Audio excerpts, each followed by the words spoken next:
Was all of this put in the newspaper? All these dates for all these dates previous to the? Yeah, because all the stuff goes out. Because yeah, everything comes out June of this year. They let them know when they got to go for meetings and talk about.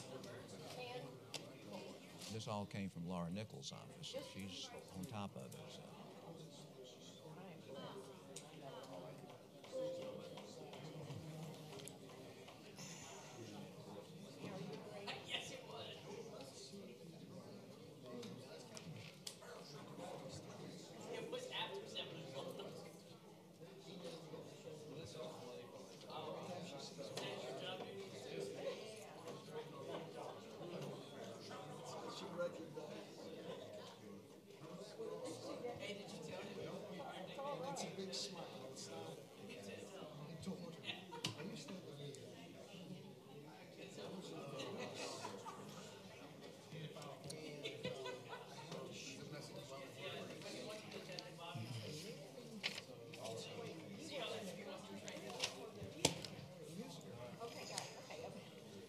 It's a copy of the comprehensive plan. People say we didn't have a vision. People are saying we don't have a vision in town. Well, it's just like some people don't even know the one is just all but it's finished. There, people are in it now behind Irmo Elementary School.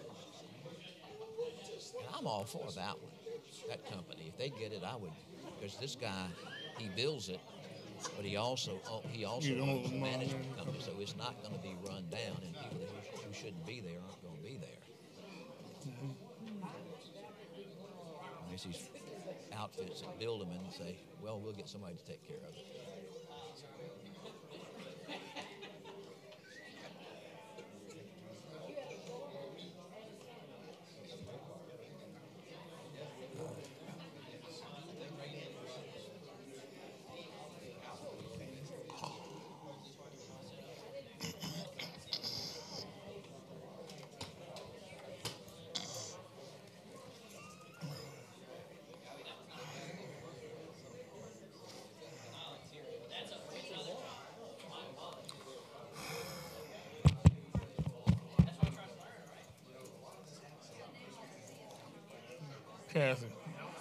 Kathy, you look at the, Kathy, your email, it's right on here.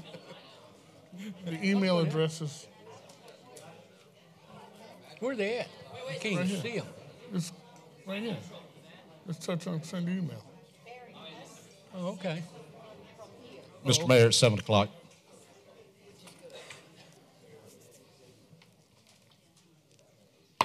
I will call the April 2nd meeting to order and recognize Councilman Mark Pouliot to lead us in the Pledge of Allegiance and the invocation.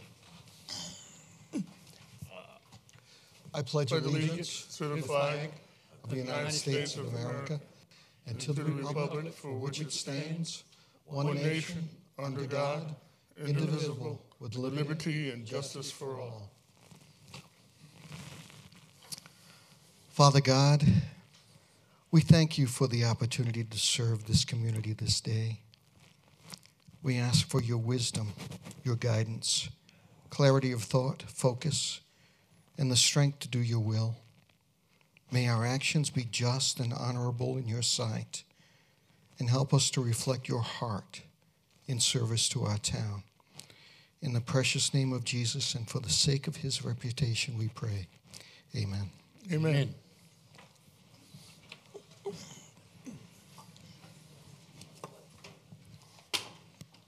Next item on the agenda is the reading of the minutes from March 19th. Is there a motion for approval? I make a motion. And a second. Second. Any discussion? Changes, deletions, anything? Seeing none, all in favor of the minutes being approved as written, do so with show of hands.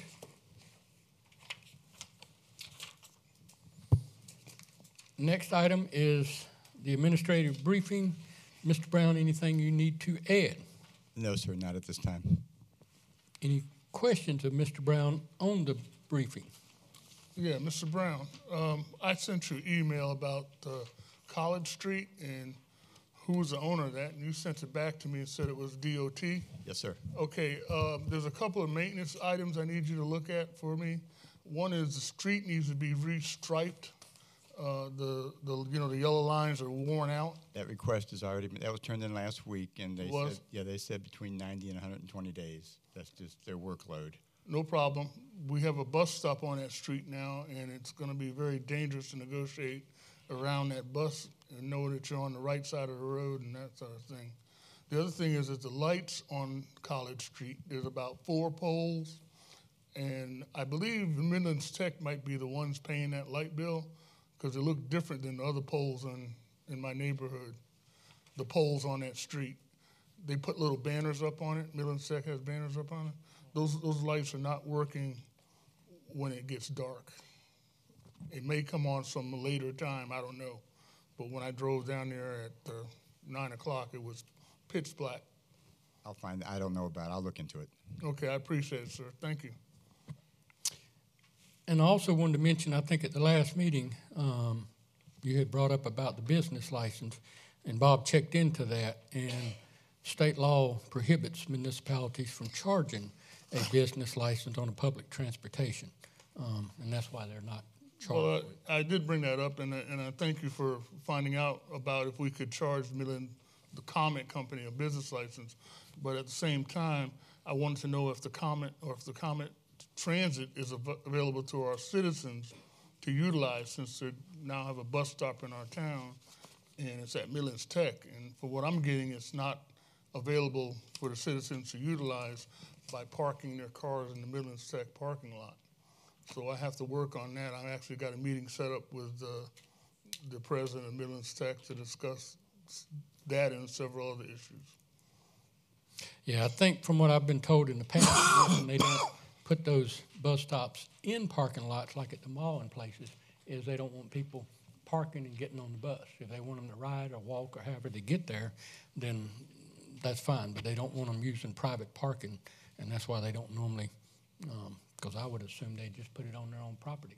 But I think that's the reason why they don't, because the public can also have access to that, and they don't want them parking in their parking lot. But Well, maybe we can get them to convince them to make an exception for Irmo to let us park over there.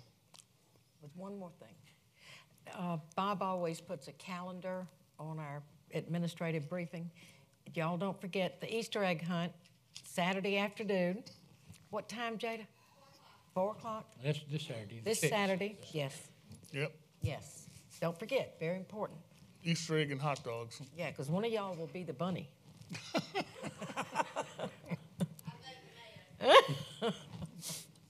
I got the lip right now to be a bunny. I feel like Homer Simpson or something. Any other questions of Mr. Brown on the briefing? Seeing none, next item is the swearing in of Ms. Hoffman, who is the administrative judge, and I think Judge Adams is here to do that. If y'all want to, wherever y'all want to do that. Want us down there? Or? I don't know. No, Okay. Okay. What?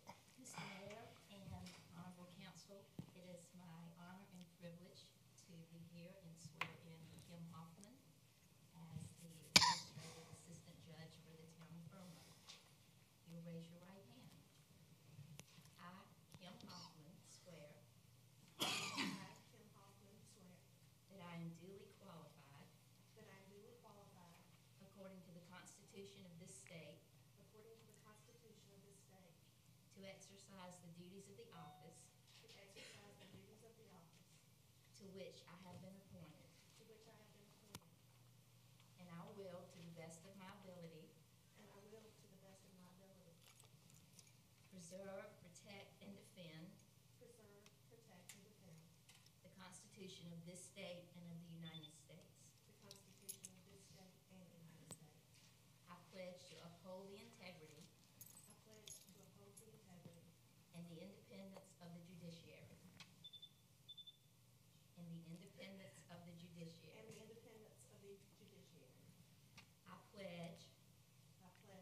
the discharge of my duties to treat all persons who enter the courtroom with civility, fairness, and respect. I also pledge to listen courteously, sit impartially, act promptly, and rule after every careful and considerate deliberation. I also pledge to seek justice and justice alone. I do swear, so help me God. Congratulations.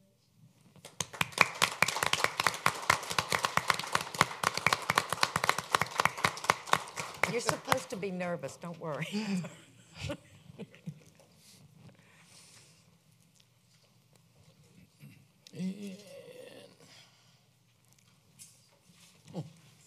And the next item is amendments to the agenda. Any amendments to the agenda?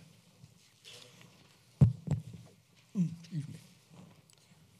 And next is considerations of communications.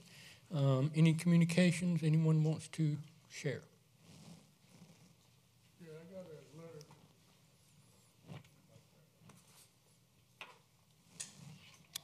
I got a letter from Conley Development Corporation. Did everybody get a copy of that? Conley Development Corporation? Yep. Ms. Condon didn't get it, so I sent one to her, stating that there's another development being planned across from Wendy's, the Cooper's Trace development, and I received this in the mail on, I don't know, you just get this, Bob?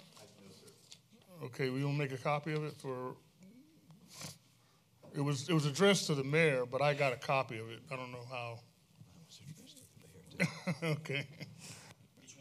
You just want a copy of that for him? Thank you. But that's the second letter I've gotten regarding developments of apartments, and it doesn't say whether this is low income or not. This says apartments, but that's low income also? There's the tax credit things just like that. Okay, so this is the second low income tax credit apartment complex. Yeah, I see it now. Thank you. that we got. So I just want to make you aware of it and make council aware of it if we weren't already. Any other considerations of communications? Seeing none. I was going to make a, I don't know what you call it, a request, a suspension of the rules on presentation of citizens.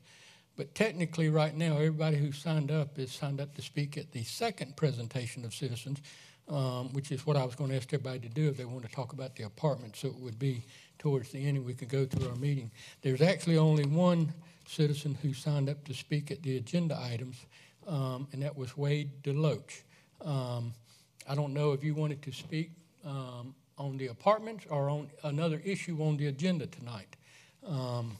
But if you would, if you want to speak on the apartments, if you would, I'd ask that you wait to the second thing, and that way we can go through our meeting, and then when we get to presentation by citizens, number item 12, then we'll let everybody speak at that time on the apartments, if that's okay. But I don't even see Wade now. Oh, there he is. Okay, that's fine. So, well, nobody wanted to speak about anything else on the agenda. So next item is unfinished business. Item A, second reading of ordinance 1902. This is the one that had to do with the signs, yeah. Is there a motion for second reading? I make a motion. And is there a second? Second. Go ahead. We've discussed this before. It's the right thing for the school. The new technology in the signs will allow it to get dimmed at night. It's going to be a good thing. Good thing. There are limitations which should protect the public or people at night, like Mark said, and I think it's probably better than the one we had anyway. So. Anybody else?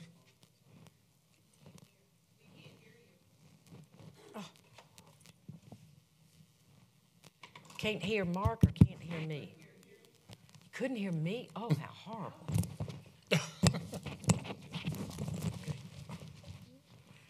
Is that better? Anybody else want to speak? Thank you, ladies. Well, all in favor then of second reading, do so with show of hands. Next item is item A under new business, 19.3. This is the one that has to do with the license fee.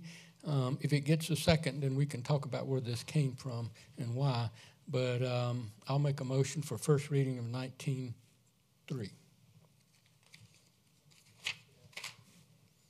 And is there a second? I'll second it so we can discuss it. And the only reason this came up, somebody came in my shop a couple of weeks ago. I think it was, might have been last week. And he owned a home here, 18 years, and then they moved somewhere else outside of town, I think Milford Pond, or yeah, I think that's it.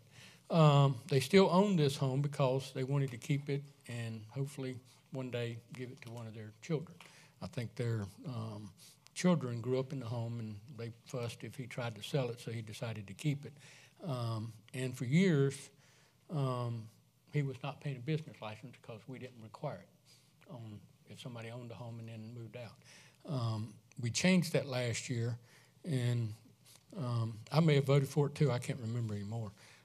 But I felt like I probably should have fought hard more to not change it, because I think the reason we put it in there originally was that if someone lived here for years and then moved, and of course years ago the market was bad and the economy was bad and people were not being able to sell their house, and for a lot of other reasons they weren't being able to sell it.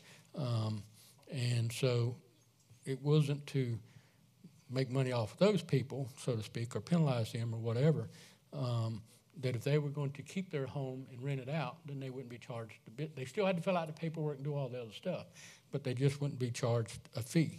Now, if they owned two homes or they bought the home, then, yeah, they were buying it for an investment. If they owned it and lived in it and then moved and decided to keep it, then, yeah, okay, we wouldn't charge them. But we changed that last year. He came in and was complaining that not so much the $50, but because of different conditions, he can't rent the house for a lot of money. And he's renting it at like $600, $800 a month, whatever the lady can afford. Somebody in the church that's whatever, and all that stuff. So he's renting it out as cheap as he can, but enough to help make the payment. And now he's got to pay the extra $50, or he's got to ask her to pay it. So I told him I'd put it back on the agenda. He could contact everybody and email everybody and let them know, and then, but I haven't seen an email. I contacted him and asked him, and I haven't heard. But that's why I wanted to put it on there, and council wanted to amend it back. I think Bob was guessing maybe $1,000 to $1,500 a year is what it might cost us if we delete that part. But anyway, I told him I'd put it on, so I did, and then it's up to council to decide what to do. So, Mark, second. Didn't we increase it also?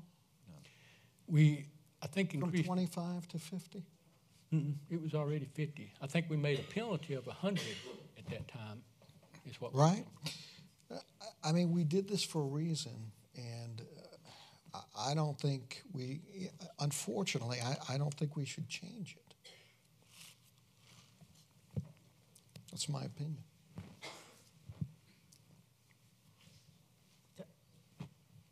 But why is it indefinite, like no time limit? Well, I think from what I remember when we did it was because the people lived in the house, and if they were going to keep it as an investment, or they were going to keep it to give to a child, or they were going to keep it until they can sell it at a later date, then, not require them to, because the whole idea at the time was to get the business license, not so much the money, but to make them fill out that thing so we knew how to contact people and yada, yada, yada. I agree with Mark, but if everybody else disagrees, then let's put a time limit on it. Like 5 Well, years. it'd be hard to keep up with Well, somebody owns a home now and moves and keeps it. You'd almost have to know, because it wouldn't be, that's true. But after 10 or 15 years, it's going to be hard to keep up too. Remembering. and I think one of the problems we may have with this, and that was why I put it on there too, I just thought about it, is he almost threw the paperwork away because he got it and goes, oh, that must be about the rental home. Oh, okay, but he opened it. Now, some of the other people that have those may go, oh, this is about that, I'm throw it away. So we may have some people that didn't pay it in the past and now got to pay it and threw the paperwork away, and we're going to be charging them a $100 late fee come April 16th. But, you know, whatever anybody wants to do. It's up, you know. Y'all want to speak? I'm thinking. Oh. Well, we ready to vote? No, does Julius want to speak? Well, I just looked at it this way. If somebody has lived in a house for 25 years, it's probably paid for by then. And they're going to rent their house out for whatever. They have no house payment for that house.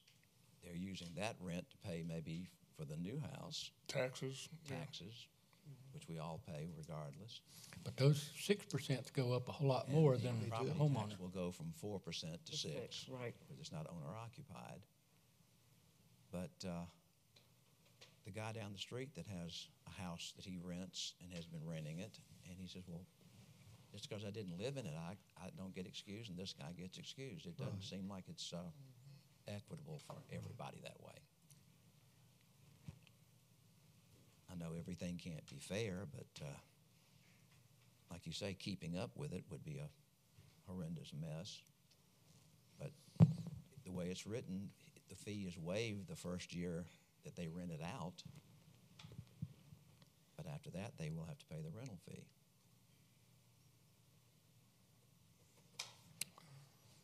$50 a year doesn't seem like terribly too much. It's $4 a month.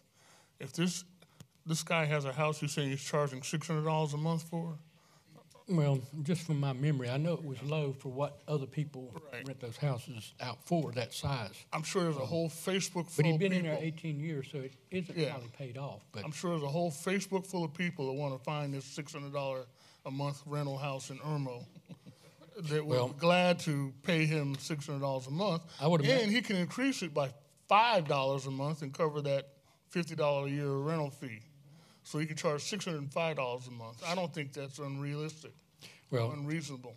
I agree with you what you're saying, but I think for this particular situation, I think his concern is the lady can't pay no more, and he knows her from the church or whatever, in that kind of scenario. And so he doesn't want to charge her anymore because she can't afford it. She can't afford what she's paying, I think is what he was Well, I trying to tell me. understand that. But Yeah, I don't know. I don't know. I think we put it in there for a reason, so. any more discussion? All in favor of first reading of 19.3, do so with show of hands. All opposed?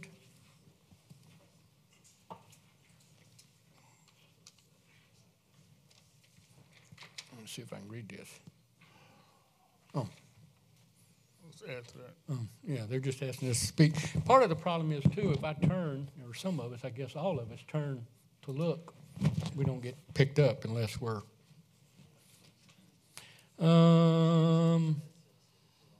Next item is presentation by citizens, and I will go down this list. And since Wade was on the other list and everything, I'll ask him if he wants to speak first. Oh, okay. Next, Brandy wants to speak. well, Libby was first, and then Brandy's next, so. Okay. And Libby Green. Mayor Green. That's all right. I'll let y'all have that. Thank you. I'm sorry that somehow or other I got the wrong email for y'all, and I will send the email to you again tomorrow that I have sent to Nathan Ballantyne, Chip Huggins, Senator Dick Harpootley, and Senator Ronnie Cromer regarding the 2 apartment complexes that are proposed for. I'm short. Sorry. I'll try to get closer. So I don't have that email to send you. I will be happy to read it if you would prefer for me to do that tonight. Again, swinging from the rafters here because I've got it on my phone.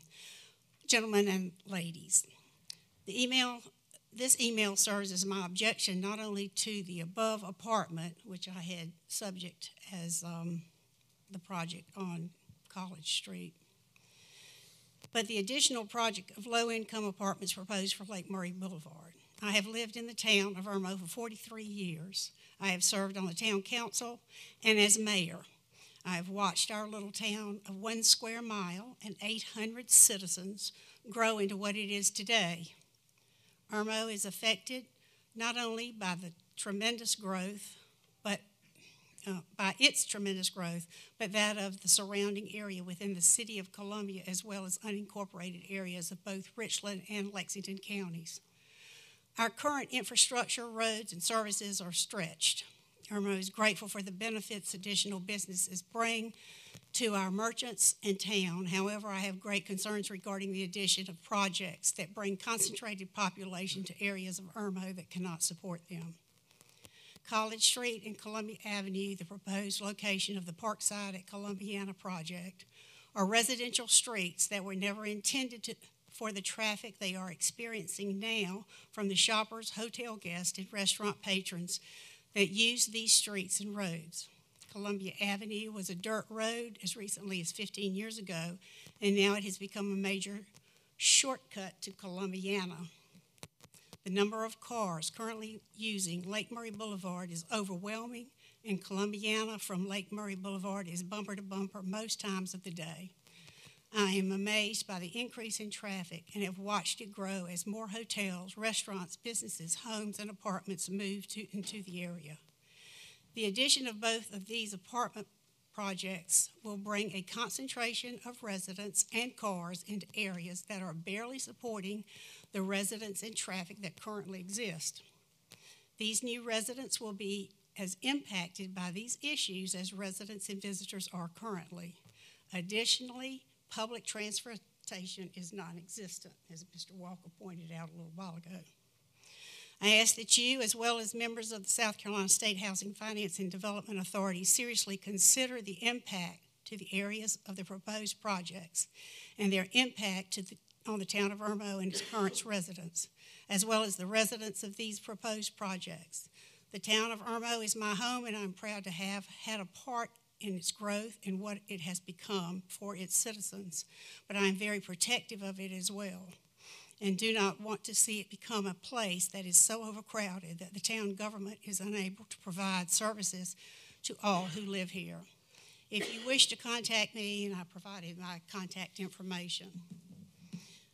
My only questions, I noticed on the website, on the town website, that it referenced the statute, state law that requires the review of subdivision and zoning regulations about every 5 years. When were those reviewed last?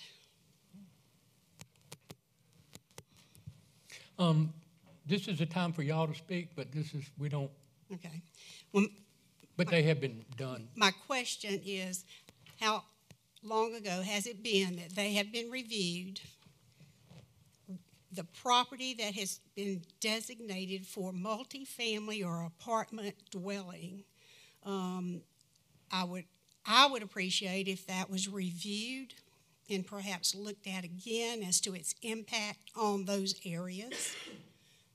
And would appreciate the town council taking the opportunity to get with the commercial real estate agents that have the vacant properties in this town to see if you can help them attract the types of businesses that we need to support the population that we have now, such as an additional grocery store, rather than a bowling and arcade. It doesn't seem to be planned to meet the needs of the people who live here. While in other towns surrounding us, we have a Lidl, a Earth Fare, a Fresh Market, Trader Joe's, we can have something, or should have something here in Irmo to equal that, rather than more apartments that bring in more residents. Thank you. And next is Brandy Clarkson.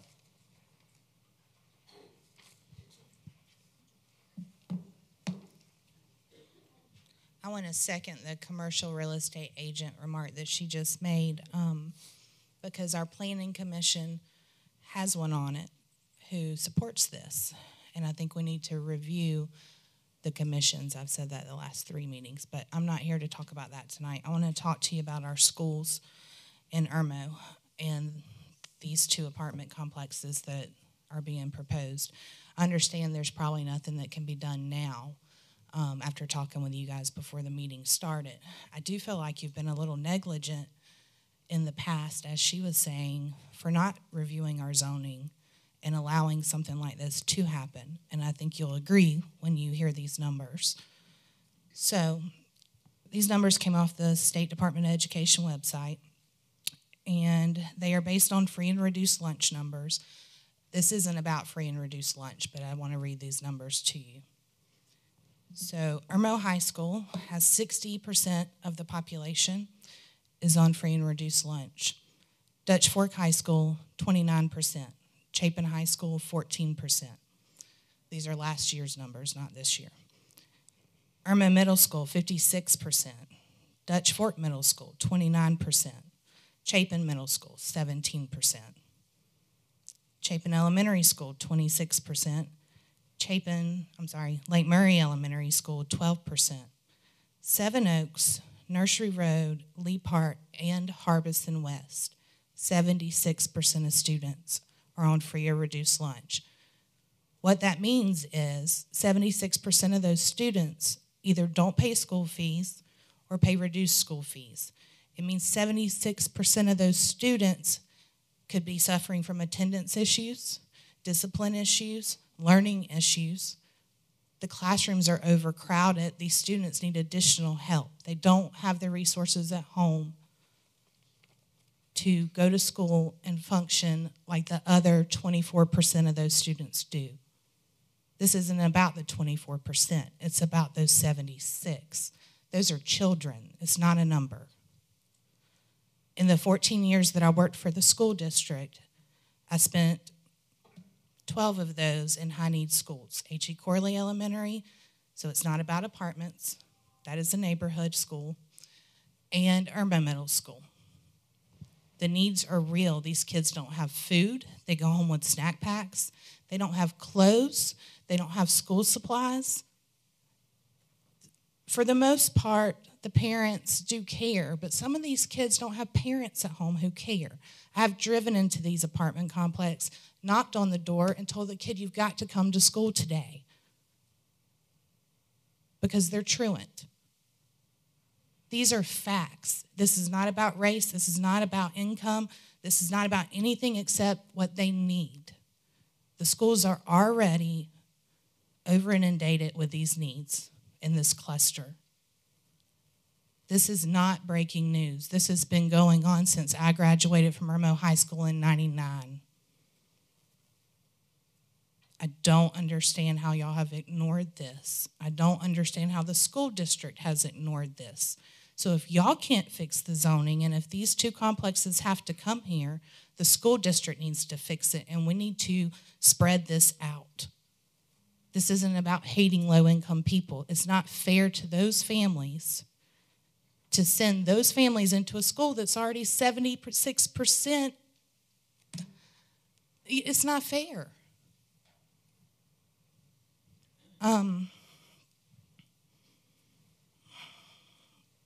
I can't say names, but I can't tell you what the difference is between working in a school in the Irmo cluster and working in the school in the Chapin cluster. It is nauseating. They have their own problems, but they do not compare to what you see in our schools here. They don't compare to a child going home hungry. They don't compare to watching these kids get in cabs to ride home to the hotels because they don't have homes. I invite each one of you to go pull up to Irmo Middle School and count how many cabs pull up out front.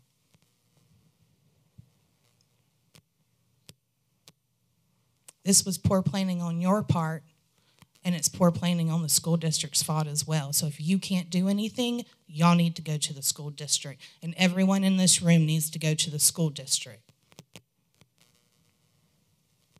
But it started with you guys, and I'm disappointed.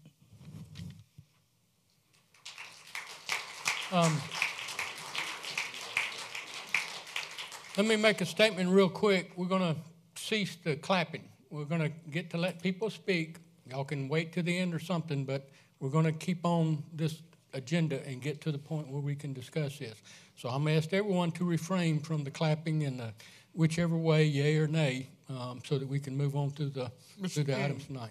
Mr. King, Mayor King, these folks are not being disruptive or rude. It's keeping us from moving on to the next person and the next person. How's it keeping us from moving to the next person? Yeah. It's not stopping you from reading the next name off of there, Mr. Mayor. Yeah, because they can't hear me. The last time we had an issue with people clapping, somebody came to the podium to speak, and we'd already adjourned. Clapping is not against the law. This is expression. It's against Robert's rules. Yes.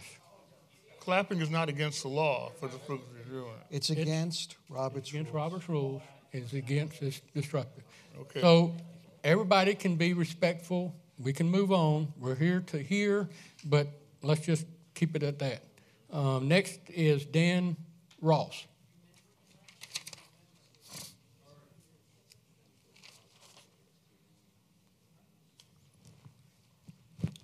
Good evening, Mr. Mayor, City Council members, and residents of Irmo. My name is Dan Ross, and I live in the Archers Courts area below Midlands Tech. So I've become aware of a project that's going to probably move forward behind the Brugger's Bagel area, now known as Parkside at Columbiana. I've spoken to several of our neighbors in our area, and we all obviously have concerns. I understand this isn't an open forum, so I will be brief. What I'd like to see, though, on the part of City Council is to make sure that the proper studies are done, whether it's traffic flow studies, school support studies, as she mentioned. What is going to be the major impact of adding another 54 units, I believe it's supposed to be, in that particular little area? Archer's Lane is now currently used as a speedway. We basically sit on the corner of Shade Tree Court and Archer's Lane, and we do observe cars well exceeding 50 to 60 miles an hour. It's not good. I know our police force is stretched to the point where, you know, they can't monitor everything and they can't be everywhere all the time. But I think if you look at the representation tonight here in this room, most of us have been here for a while. I'm new to the area, moved here in 2016 from West Virginia, and I do love Irmo. Okay, West Virginia was my home, but I love this town. So I would encourage you, as the council, to make sure that everything is followed to the T as far as the quality. If this goes through, what's the quality of the build? How are they going to be maintained? How is this going to impact local businesses that's right in that area? What's the traffic flow impact, obviously? And some of the more obvious things that when you influx an area with more population. So I think that's important. Again, I said I would be brief.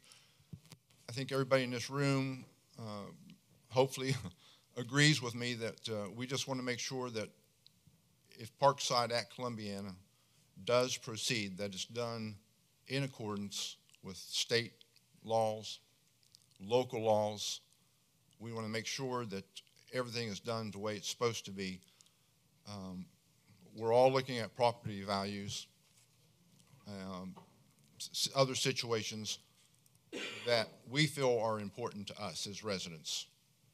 So thank you for the opportunity to speak tonight.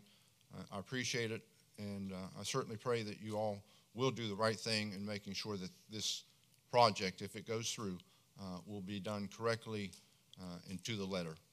And thank you and good evening. Thank you. Thank you. Next is Marie Hutchinson. And one thing I need to mention too, our ordinance allows citizens to speak, and then after citizens have spoke, then business owners speak, and then after business owners, other property owners who may own some vacant land or rental property or whatever, and then after that, non-residents or whoever's left. I see somebody on here that I know is a business owner, so I'm going to skip them until after the meeting. And I also see a name on here that I'm not sure is in town. I'll just have to ask and see, but just so everybody knows the order. Go ahead. Hi, my name is Marie Hutchison, and if you're a member of the Citizens of Irmo, you've seen a few of my posts. I'm not in favor of Parkside at Columbia Anna because that Parkside is not Parkside, it's in my backyard, okay? That Parkside is in an area that is quite hilly like this. If it goes down, they're going to have to clear cut it. They're going to have to fill it in. The drainage and everything else is going to be affected. I'm sure that the landscaping will not be the best. I don't know if there's anybody here from Settlers Station, but I'm sure that they're not looking forward to the traffic that's going to be coming through their neighborhood. It is. Yes. Okay. That is not fair. I'm personally speaking kind of two different ways right now. I obviously didn't prepare it. When I bought my house, I paid a good, fair price for it. When the people in Settlers Station bought their houses, they paid a good, fair price for it. And we kind of expected to stay about that way because it's an excellent location. Okay? Here in Irmo, close to the mall, close to the interstate, whatever we want to get to. And I know I will be looked down on this for my saying this, but if you bring in low-income housing, my house value is going down. And I know that, no matter who wants to tell me that's different.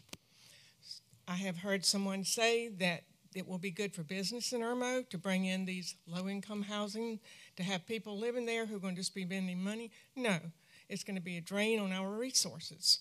These people are not going to be the ones spending the money that you want to support Irmo. There will be some, not a lot. Okay, that is what I truly feel. Now, after thinking about it, I've come up with some other things. One of the things that bothers me is, yes, it is in the backyard of these two housing developments, which when we bought, we had no idea that this would come up. And I also believe that the people down Lake Murray Boulevard, I don't know what y'all are calling that one, sure, they didn't expect to have this either. It's going to change the lay of the land. It's going to change the drainage. And if you ever looked at the drainage behind Hamilton Park, when they built it, it was built so it just went straight down. So if you start building and clear cutting, that drainage is actually probably going to cause some instability of the houses that are already built. 54 units, it's too many for that little area, okay? You'll be having traffic coming in through Settlers Station, out on College Street, making a circle either on Columbia Avenue or getting on Lake Murray Boulevard. The traffic, as I believe, I don't know your name, this young lady mentioned, is going to be horrific. It already is horrific. Wait a minute, home values are down, Settlers Stations will go down.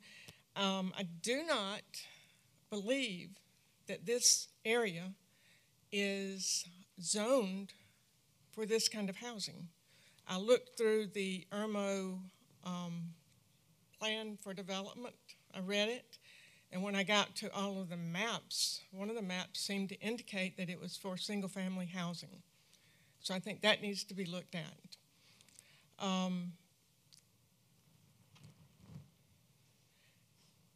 And I think that Brandy's information was extremely good.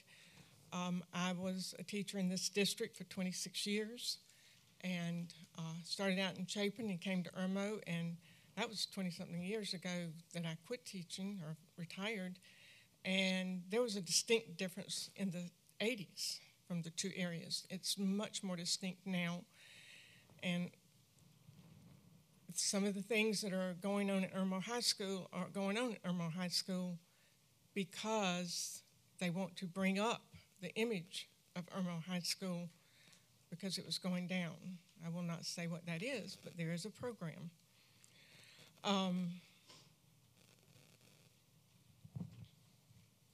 Another thing I would like to address is, A, why did we not hear of this?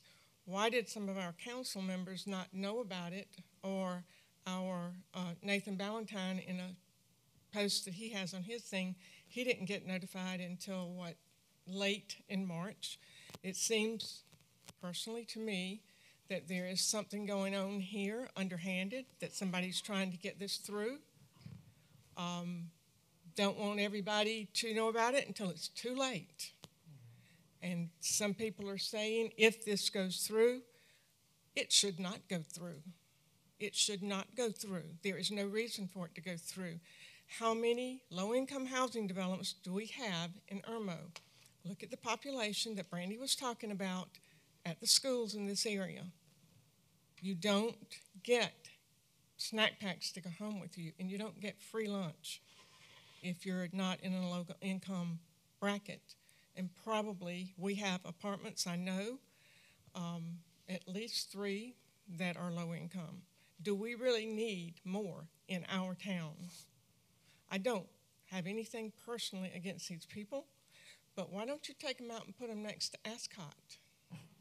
Okay? See what they have to say about it. All right? Thank you. Thank you. And I'm going to ask, I don't recognize this street as a Irmo address, resident or in town. It's Lakefront Court. Is that a neighborhood? Oh, okay. Well, at the end you can, but I'm going to go ahead and let the other, and then at the end you can. Next is Alan Townsend, Old Friars Gate. Okay. Oh, okay. Thank you, sir. And next is Michelle Carpenter. Where's Alan from? Russian Wind.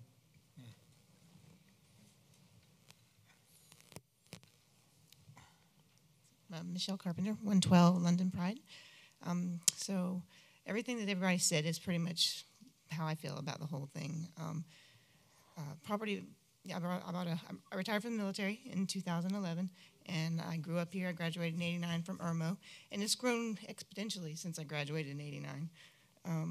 When I bought my house, the property values are going to go down. That's what's going to happen. And we're going to need more. We're going to need more police officers. We're going to need more of everything that we have now. We're going to need more of if you bring more people into a town that's already overloaded. I don't know how. I mean, is this already a done deal? Is this what's? And we have a realtor on the planning commission whose company is representing that's going to buy the property. Did y'all know that? Yeah. Okay. That's all I got. There's some corruption going on here, I feel. I'm going to skip Mr. Clifton. He can speak as a business owner after the residents. Next resident would be Beth Hutchinson. That's the only one I know of. Thank you. My name is Beth Hutchison, and I live in the Archers Court subdivision. I second a lot of the information that's been shared, but I want to share something new. And I understand that about 2 years ago, this council changed the zoning on some, I'm not sure if it was the commercial property, and that was to try to help accommodate the senior citizens' homes to allow greater density. And in turn, what happened is that impacted zoning in that particular category across Irmo. And so to me, it seems like what it's done is open up the door for more multifamily housing projects. I would like to ask this council to consider going back and changing the zoning for these properties, to change it to a lower density so we don't invite more multifamily housing properties to the subdivision. As people have said, we already have an abundance, overabundance, and it is a huge strain on our resources. The police, fire, schools, everything, and so we really do need to better, I guess, police what we do in the future. I liked the idea of planning. We do need to do a better job of planning. We're getting so packed in, but that's my request, is to go back and change that zoning to have much lower density, because Irmo, especially in this area, I don't know beyond how far it goes, but we don't need any more multifamily housing projects. Thank you. Thank you. And Mr. Mayor, another question for me in my own education. If we change the density of the zoning to change it down, that wouldn't affect the things that are already in the pipeline right now, would it? Would not. well, if we were to change it, let's just say we put it on Right. the agenda next week Right. and tried to change it, Right. both of those property owners would have the right to sue the town because we're changing the density on something that's already. If we did it at a later date, after all that stuff was done, Right. then nobody would have Anything after that? But Okay. it depends too. If somebody bought property on, say, Columbiana Avenue, and they were gonna just put regular apartments there or something, and then we start changing it, then they would have the right. So that's the only part you have to be careful of. Okay. If somebody's already contracted out with somebody and then they figure out that we're doing it just so that we can stop something, same as if somebody wanted to build a topless go-go, whatever you call those things, and we went and changed the zoning on the property from general commercial to neighborhood commercial so that that wouldn't be allowed, then they would have the right to, and Okay. probably more likely would. I just want to be clear about that. So thank you. Barbara Waldman.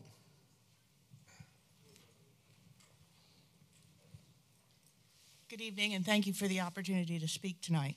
I, too, am concerned about the impact of the high-density multifamily housing projects that have been proposed on the Irmo community. In particular, with the Parkside at Columbiana, I have several concerns there. The loss of green space and the environmental impact that creating 8 acres of impervious surface will cause in that area is of concern. Also, the traffic concerns, and again, you've heard these things from other speakers already tonight, but whether the entrance into those apartments is at College Street and the Lake Murray Boulevard intersection or at Columbiana and Lake Murray Boulevard, in either case, that's going to present some potentially unsafe traffic situations there as people are trying to get in and out of those, cross those streets. I'm also concerned about the impact that Parkside at Columbiana will have on Harbison West Elementary School, which you've heard has a very high free and reduced lunch rate.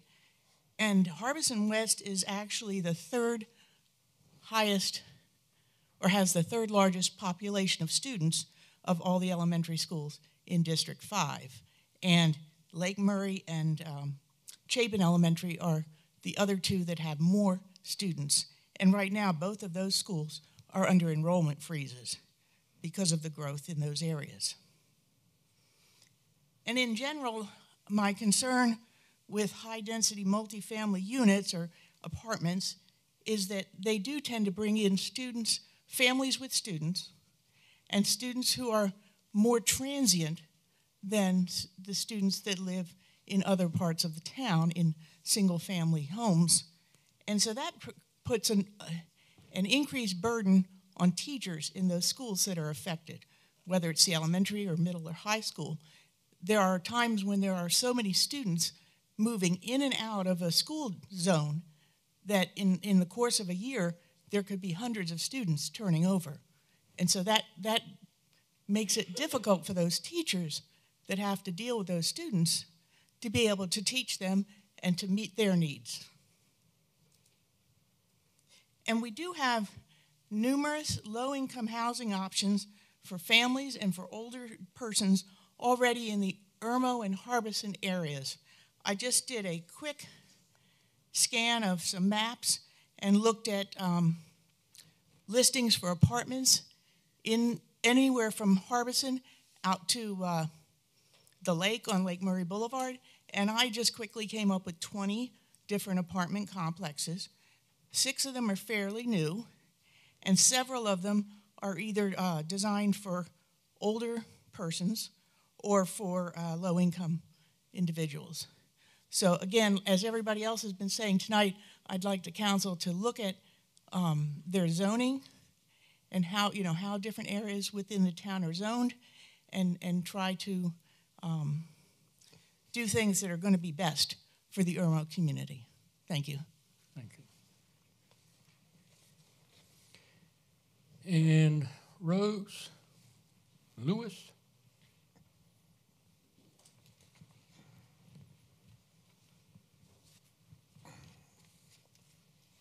My name is Rose Lewis, and I live in Belmont subdivision.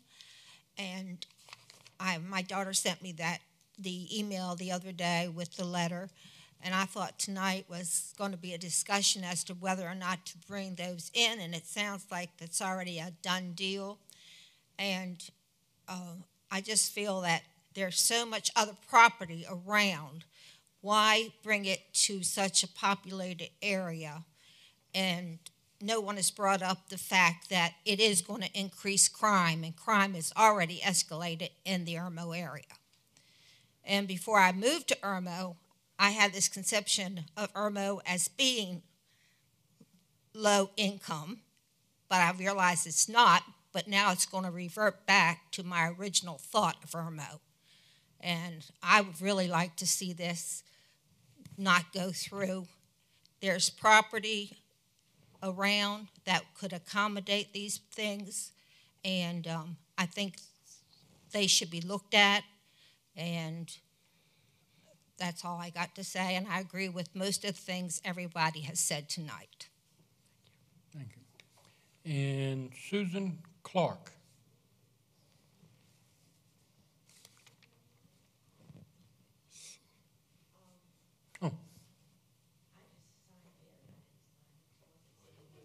Oh, okay. And I will go back to business owners, Brian Clifton.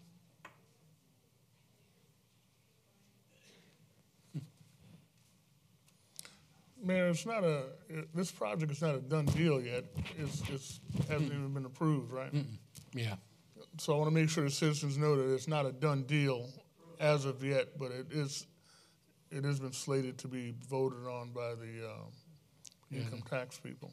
State House will make a decision, I think, in August. August? And there's 4 projects in Richland County, and they only maximum do 2. They may only do 1, but they can only maximum do 2 per county.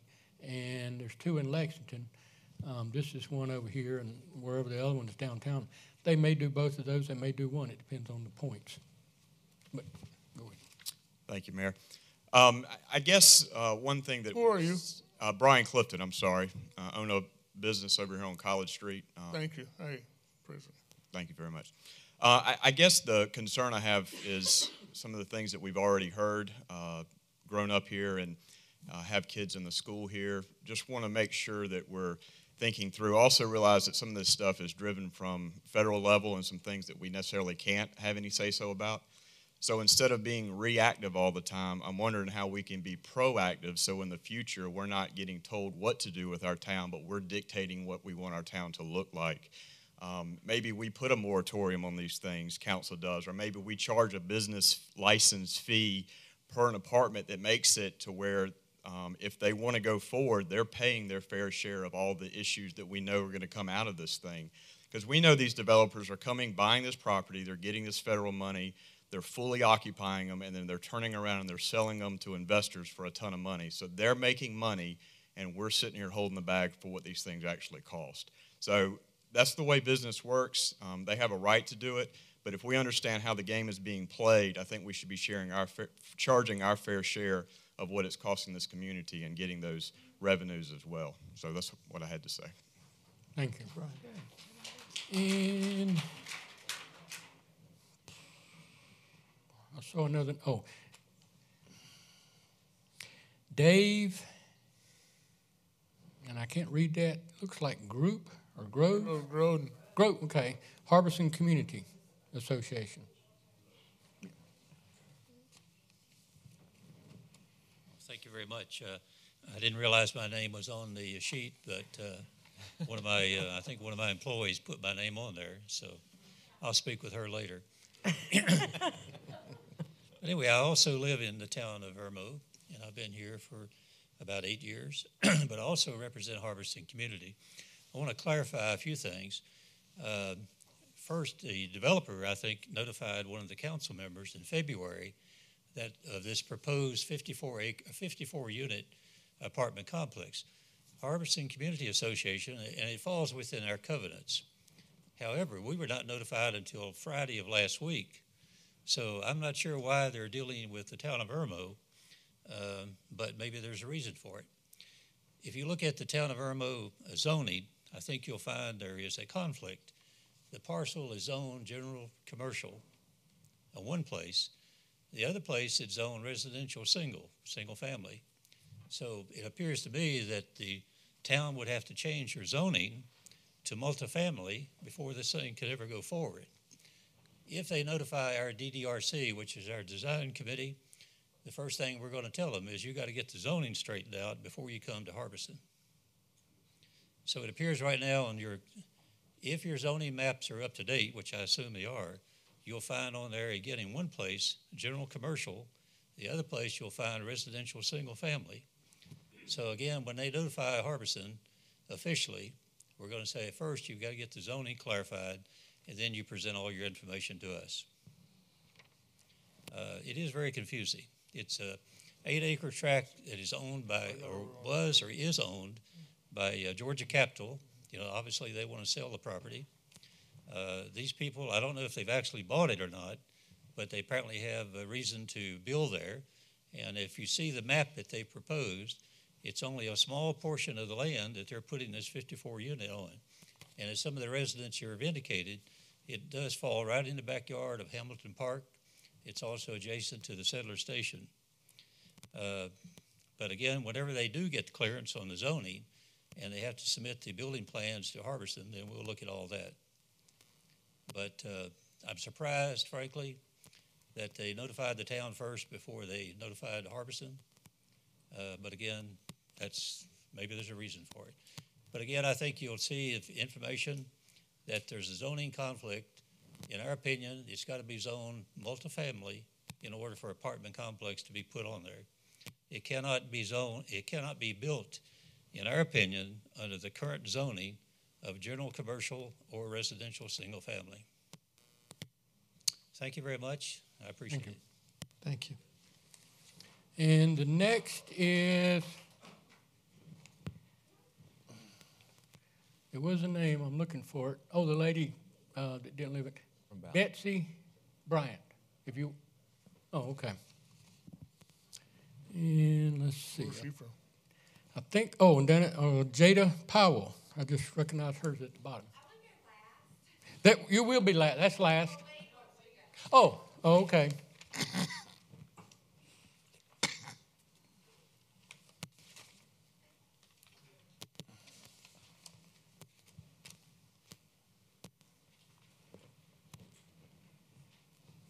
Hello, my name is Wade Deloach. I live in Coatesworth.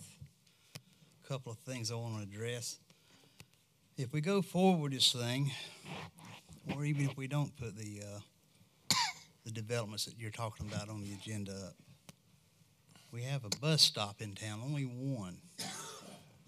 Don't understand how we feel like we only need one bus stop for one community. I feel like the bus stop probably needs to stop in 3 or 4 different places.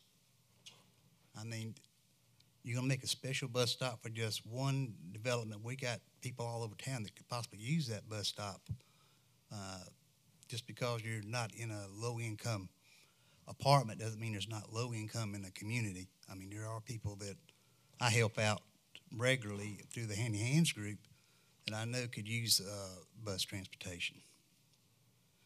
The other thing I want to talk about, everybody uncovered everything on the income thing, but on our committee volunteers, okay, they're put in by the council, and they volunteer. And they're supposed to represent the town. Is that correct?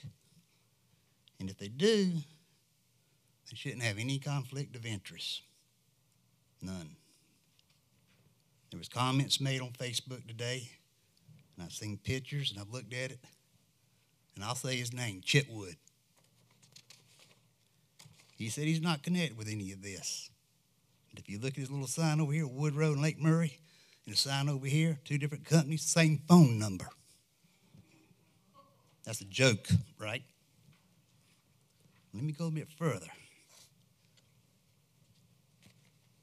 A while back, this man, I made a comment on Facebook. If you're representing the town is a volunteer, a committee member of any kind, and you block people, and then you make comments about town business, is that legal? And I was told it was. I don't know. Is it ethical? No. The man said that I personally attacked him by saying this. And let me say this. My wife and I have been married 40 years. And I love my wife. And I hope we stay together till we die. I hope that's another 40 years. But that man get up there and say that I beat her is BS.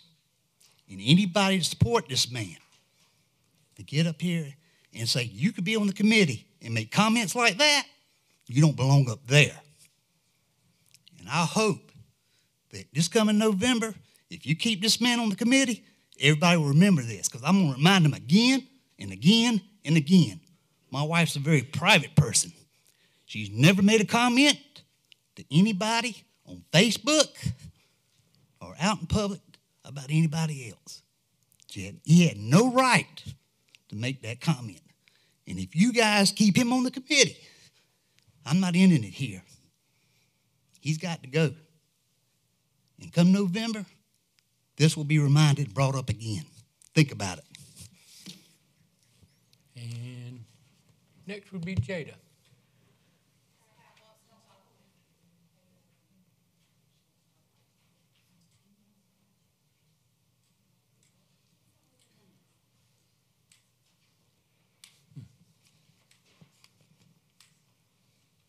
You all know me. I'm Pat Witt. I live at 213 Minehead Road.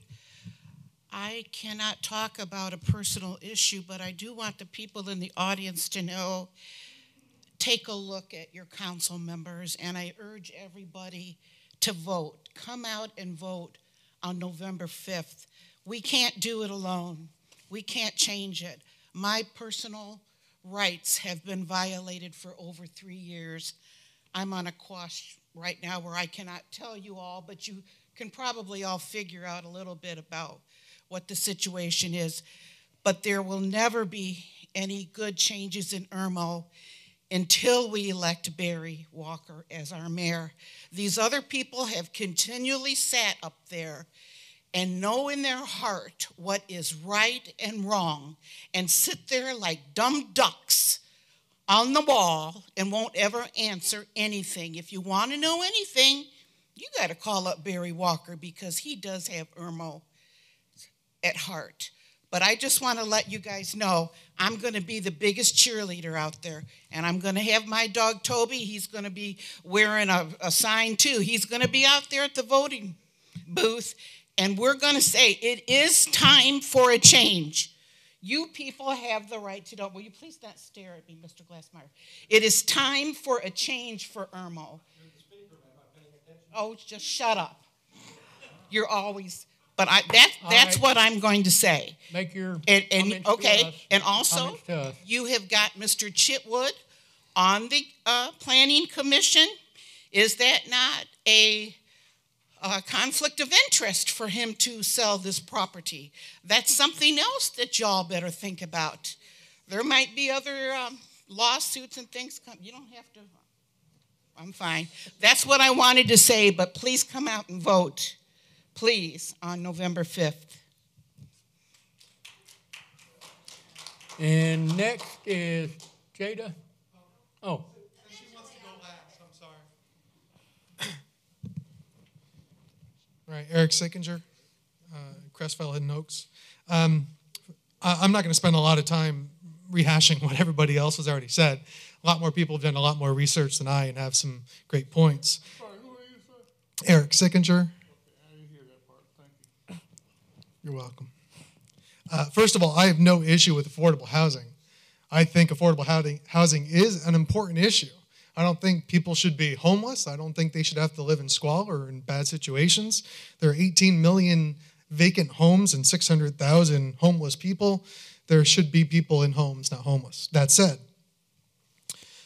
the issue and the thing that keeps coming up over and over again is the strategy, the long-term planning of this town. When you close your eyes or when you pull out a sheet of paper to think about what Irmo is going to look like 5 years from now, 10 years from now, as I've had the occasion to do recently, is that vision of the town just 50, 60, 70 occupant, low-income housing all over Irmo, just as far as the eye can see? I don't think so. You know, when the yard parking thing was going around, the big argument for that was around property values. And I understand the intention there. I don't necessarily agree with how it all worked out, but I understand the intention of protecting property values. Well, if the intention of the town is to protect property values, then you should not allow this to go forward because property values will go down. How are we all finding out about this now? I've been in, I think, every council meeting for the last at least 6 months. Maybe missed one or two here or there. I certainly haven't heard it brought up before today or before last meeting. I must have missed a meeting. Look, this room is full. You know, the people of Irmo have spoken. Hope you listen. Thank you. Thank you. And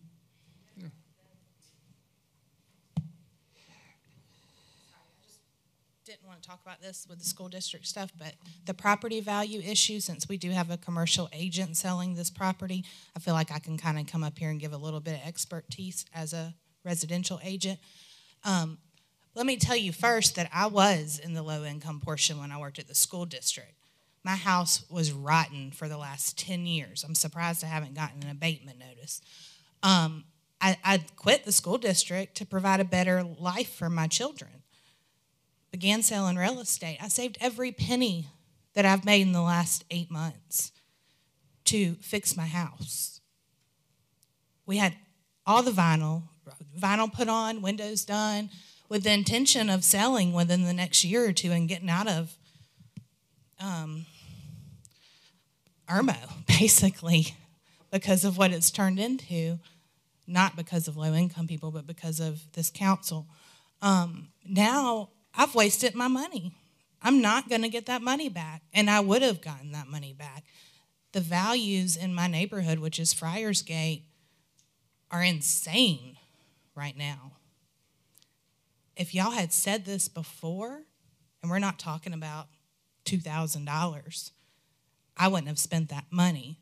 It's really important that y'all keep the public aware and that we don't do things like take things off the agenda forever, tell council members what they're not allowed to talk about because we don't want something to happen or because maybe we're getting kickbacks or putting people on commissions to make these decisions that we want them to make.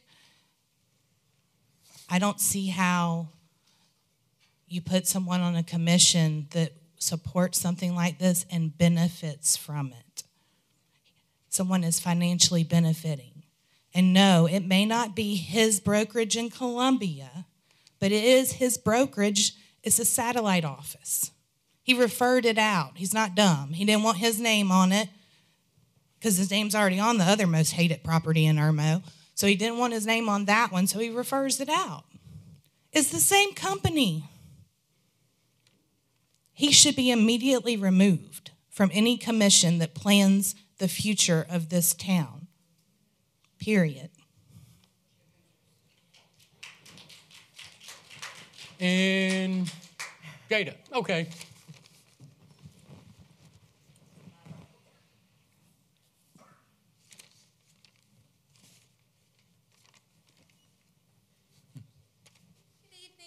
You have a lot of Jadas around here. Jada Powell, for those of you that don't know me. Sorry to disappoint you. I don't want to talk about housing. Jada, bring the mic down. I don't want to talk about housing. I want to talk about Easter eggs. Thank you for already inviting everybody. So for everyone behind me that doesn't know, Saturday at 4 o'clock, we are doing a free Easter egg hunt. Please bring your kids, your grandchildren, your neighbors, anybody you want to. Sonic of Ballantyne and Circle K in Irmo has graciously donated hot dogs. So we get to feed everyone. Well, maybe not everyone. I don't know. It's supposed to be bigger than I expected. So when the food's out though. So the event's at 4. The hunt is at 4:30. That will be done in like 8 minutes. And then we can feed y'all. So please come out and join us, and let's have a good day. Thank you. Oh, Jada. sorry. You can't. So it's at the community park in Irmo. So thanks, y'all. Thank you, Jada. And thank you to everyone who's donated this. The citizens out here are absolutely amazing. We have, last Saturday, we stuffed over 3,500 eggs.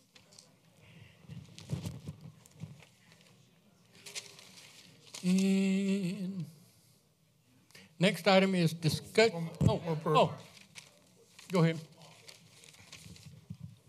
My name is Nick Hiller, and I live on the Archers Court area. And I just wanted to make a couple of comments here. I've listened to all of the discussion about what's going on with this whole business situation. And one thing that troubles me drastically is that we have 4 council members that are very observant, and they are listening to everything that's been proposed tonight. We have one individual who happens to be the mayor who has never raised his eyes to look at one person who has come up here to say anything. Yes, I have, and I've also been making notes of everything I everybody's see been that, saying. Mr. So. Mayor, I appreciate that. I see that you make notes, but you don't have the guts to look at the people that are raising questions to you about issues that are very important to the Irmo community. Anyway, I don't have anything to say more about the concepts. You've all displayed your positions very carefully. The one lady previously talked about Barry Walker for mayor, and you know what? If Barry's the only guy running, I hope that we get that right. Thank you.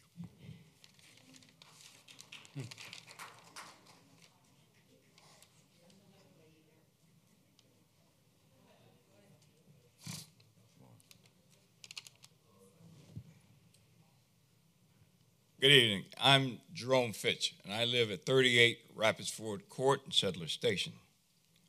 I'm quite disappointed in the things that have transpired in the last few weeks. And I think one of the major things is you people in front of me are my board, because I've lived here for over 40 years at Settler Station. And I think you are basically in short supply of customer service. Customer service is the backbone of any organization. And if you can't give customer service, then it's not worth a hill of beans. When I was notified that this project was going on, I was quite disappointed because this impacts me. It's going to be right in my backyard. At one time, my neighbors and I could rest assured that we would be notified if any major changes to our community, be it in Beacon Hill or behind us, we would be notified if you were presented with something that would impact us. That's a small area behind us. We cheered you at one time because we didn't consider you to be the money-hungry people from Columbia that changed everything across the street on Columbiana Drive. When they were putting in a tire station, I don't know if you remember that, on that corner where the dentist's office is now. They wanted to. Well, we fought that, and we'll fight again because we think you would be wrong if you let this go through, because that is such a small property back there. We fight every Black Friday through Christmas to get out. We can't make a left turn. Understand that. We have to go right, and right to get out. Yep. That's a hell of a thing. We have to look every day to see who's coming down through our property. I don't care if it's low income, high income, or anything else. Somebody said, what if you put this next to Ascot? What would they say? I'd like to know the answer to that myself. But the thing is, you have to communicate with us. You don't serve in those chairs there because you want to. You serve at our pleasure. Remember that. As Donald J. thought he could do with health care, his Republican counterparts in the House found out otherwise. You can find out otherwise yourself. We vote. One lady said in November. But I'm not threatening. I just want you to understand that we have to live here. I've lived here since 1981. Before my wife died, she thought this was the most precious place to live. It's Irmo, South Carolina. The name of two people, the last names of two people. I try to explain what Irmo is to people all over the country. And I travel all over the country. But you really disappoint me because you don't let us know. You don't let us know. You don't communicate with us. You're not judge, jury, and executioner. You got to let us know. And if you don't let us know, we'll let you know.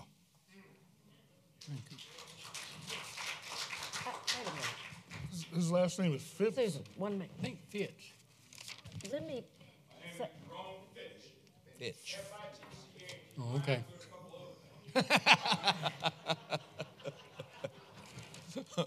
I just want to say, I don't know when everybody else found out, but I believe it's since the last meeting that I found out. Yeah, we just got letters in the mail. Yeah, I can't remember. we haven't exactly known when this they like. were. Well, you should have called us. Well, we didn't know. But go ahead, I'm sorry. I just wanted y'all to know that. Hello, council. Hello, mayor. Hello, neighbors. I'm Susan Pope, 581 Cornerstone Circle. I would like to say thanks to Barry Walker for putting this on the agenda. I would like to say thanks to Barry Walker for being a very active part of our Citizens of Irmo Facebook group. I would like to strongly encourage, plead, beg the rest of you to join that group so we'll have better communication amongst us. And I just have questions. If you flash back to the whole parking ordeal, when I first came up here, my issue was, how does this just happen? And we wake up on a Sunday morning with tickets on our car and nobody knows anything. And we had a packed audience like we do tonight. My questions remain. How did this happen? How does it happen? What is the process for a builder to come into your town Mayor, into your town. We'll answer some of this stuff when we. Well, I know I'm just trying to get a little respect here. I'm looking at you because Well, I'm up here at the podium. Sorry, but I'm making. What I'm asking is, what is the process for a builder to come into a town, a little small town like Irmo, and no one knows anything, and all of y'all up there saying, "Well, I didn't get a letter. I didn't know. Well, why didn't this gentleman tell me?" And he's a citizen. That sounds crazy. What is the process? Do they just say we're going to buy the land and this is what we're going to do? What is this zoning commission? What is this commission that what is the name? Chitwood. Everyone is saying, there's an inside job. Well, if there's an inside job, can y'all do an investigation and figure out what's going on? Because people are concerned with their property values. And people are tipping on their toes about saying, it's not about race, it's not about income. Well, it's not about race and it's not about income. But y'all so concerned about the grass and the blight, but you're going to overpopulate the area? It just doesn't make a lot of sense to me. And just so y'all know, there's so much, hatred going on in the world today with the influx of illegal aliens and all kind of stuff. Don't jump over the edge and make this about the low-income families. This is not an issue that they need to deal with. I grew up low-income in the projects. I had free lunch all through high school. Thank God for free lunch programs in the summer. Poor does not mean criminal. Poor does not mean dumb or stupid, hateful, or any of that. Poor just means for whatever reason you were born somewhere and the finances are just not there, okay? So don't be up in arms thinking everyone's going to come in here and rob you. Somebody in here is already robbing everybody. So let's get that straight. Right, police chief? We have robberies now, so let's get that straight. But my question is, why do you guys seem to be so reactive instead of proactive? It just makes no sense to me at all. Y'all acting like y'all just found out about this. So these people just bogarted and came in and said, we're going to take this land and we're going to build low-income housing and do what we want to do. It just doesn't make any sense. So we deserve better. We deserve better. Yeah, we deserve better. Anyone else?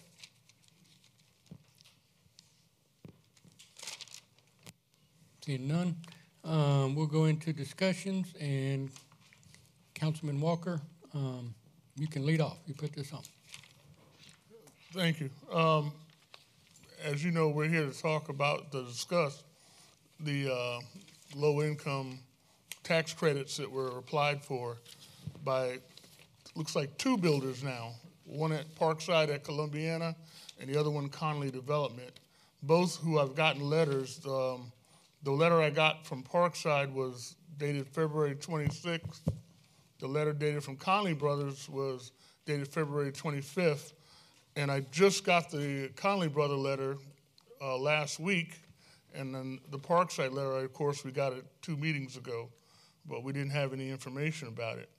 I finally took the onus to go to Harbison and ask them, what do they know about this Parkside at Columbiana? And when I talked to the director of the Harbison group, which I'm a tax-paying member of the Harbison Association, and since I pay my HOA fees, I figured they would know about this whole project, and they said, Mr. Walker, we don't know anything about any kind of a complex being proposed or built. So I said, okay, that's one issue that we need to figure out why they're not being notified. And then I find out that there's a bus stop popped up out of nowhere on College Street. And, we talked about that the last meeting.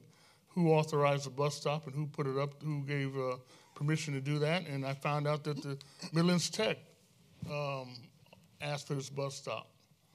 Well, the bottom line is that I see a bunch of infrastructure being built or being coordinated in our area, in my area of Harbison on College Street.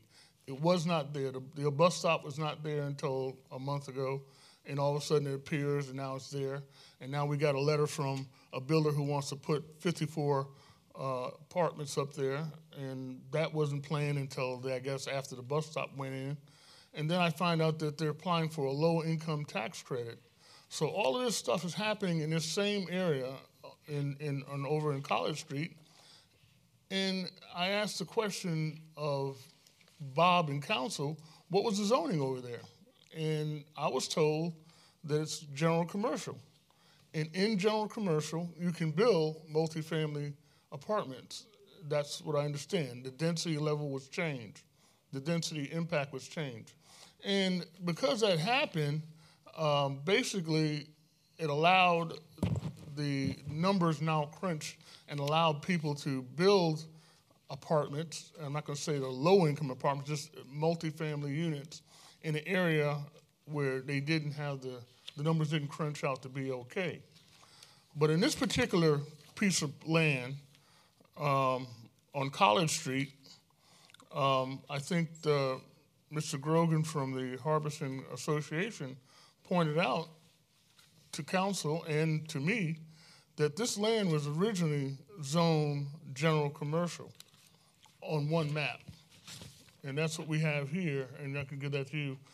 That's the zoning for general commercial for that particular property on College Street. And then on another map, our town of Irmo zoning map is zoned residential single family, that same piece of property. So there's a conflict in the zoning law, and you guys can help me out with this. If it says residential single family, then that does not allow any kind of apartments whatsoever. Right. If it is general commercial, then yes, it allows general commercial, allows apartments to be built there. But right now, our map is saying that it is not. It is residential single family. So before they go any further with any more due diligence, they need to be told or understand that this is not zoned properly for what they want to do there. Simple as that. You can give it to. We had a bunch of folks tonight talk about impact to the area, the free lunch situation with the school district. I understand that. The bus stop to me was a big issue because I didn't know that there was going to be planning a bus stop. And Mr. Deloach pointed out, why is it we have a bus stop for one particular neighborhood when other people in this whole town can utilize a bus stop or utilize buses to get around? All of a sudden, again, this came out of nowhere. Julius, I guess. Okay.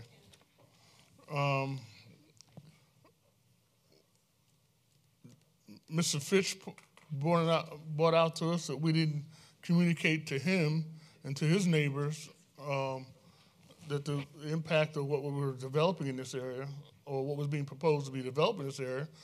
And I really don't know if we have told anybody else in, what's that subdivision over there across from Wendy's? Hill Creek? Yeah. I don't think we've told anybody over in Hill Creek, you guys are about to get a multifamily complex across the street from y'all. I mean, if it's approved, because again, I just got the letter saying that they're going to propose it. So Mr. Fitch is absolutely correct. The communication has to be better. And that's one of the things that I've talked about many times on our budget meetings, that we need to have a person to handle communications for the town. We need a communications director, multifaceted person that can do maybe not this communication, but special projects, many things. But we need to have somebody that's their job, is to get the word out to the citizens so that we don't have to have, oh, by the way, this is going to happen in your neighborhood, and they don't know about it. Again, before we even get into a fight about whether or not we want low income or multifamily apartments, we need to look at what we designed, and this is our town comprehensive plan that everybody on this council approved this. The town comprehensive plan is something we all said that this is what we wanted the town of Irmo to look like 5, 10 years from now. And if you look at it, all through the comprehensive plan, they talk about high density apartments, high density. They don't specifically say low income, but they say diversified income citizens.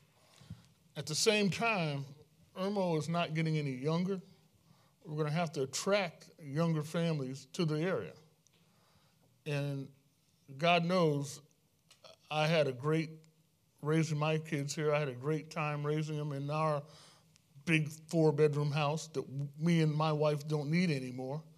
And I would love to attract a nice family to come and take my house over so I can move into a small patio home or maybe a senior citizen apartment somewhere in Irmo. But this is a plan that we made, and if the citizens weren't aware of this, I urge the citizens to get involved with the comprehensive plan that we're going to be doing again in the next, 5 years? 4 years now? 4 years, because this has already been old. I want the citizens to get involved with it so they can have input and say, this is what we want our town to look like 5, 10 years from now. But again, the biggest issue right now, we need to figure out the zoning, what the correct zoning is for the area. And if it's residential single family, ball game over. It's residential single family. I think these folks would be happy to have patio homes in the back of their homes as opposed to having an apartment complex. I know I would.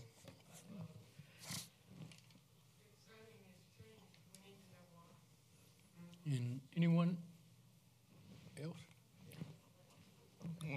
Well, we're all speaking, and I'm part of you guys. I've lived here. I moved to Irmo for the schools. I lived in Shandon, grew up in Shandon, moved to Spring Valley area, moved back to Shandon, moved out here in 1984. My son graduated from Dutch Fork High School. He's a lieutenant colonel in the Air Force, reserves now. He flies for FedEx, lives in Memphis, outside of Memphis, like outside of Columbia. He's outside of Memphis. I taught for 34 years in Richland 1, which goes from one end of the county to the other end of the county. A lot of the schools are not in the city of Columbia. What Brandy was referring to. I dealt with it every day. I taught it at Hopkins Junior High School down in Lower Richland. I taught at St. Andrews Middle School over near Dutch Square. Beg your pardon, Miss Witt? I have teacher ears, remember? One of my prime examples or one of my champions, I should say, that I taught in the 8th grade. You watch him on NBC Today Show, Craig Melvin. Was in my class in the 8th grade. But we're all assuming all this is a done deal. This is a 65-page, both sides of the paper, that we got from our town administrator that outlines what a builder must go through, submit with money to the state or to the federal government in order to get a permit, to get tax credits, which is what they're after, to build an apartment complex like this. According to what we understand, we probably might get one in Richland County. Now, according to this sheet, there's one proposed in Blythewood on Creech Road. There's one proposed on Brookfield Road, which is right backing up to Richland School District 2's school district headquarters. There's one proposed on College Street and one proposed on Lake Murray Boulevard. Those are the 4 that are in Richland, Daphne Road in Columbia. Those are the 4 in Richland County. Lake Murray Boulevard is one of the 3 that Lexington County has proposed.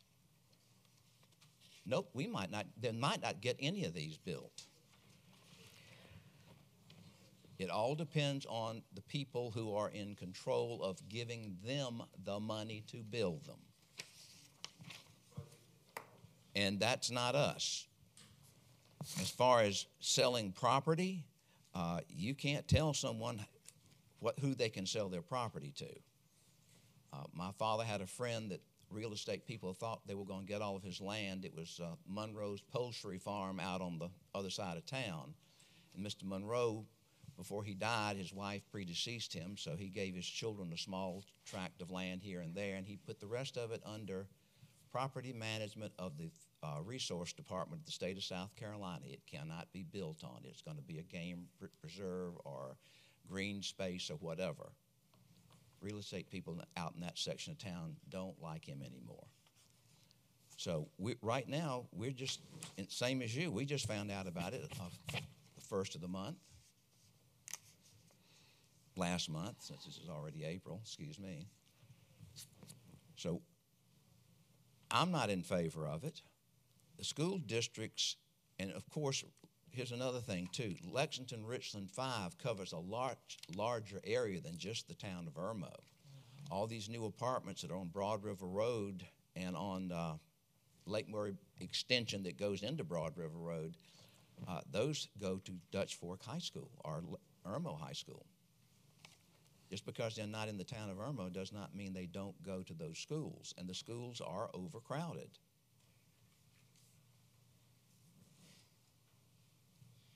It's catch-22 in a lot of situations.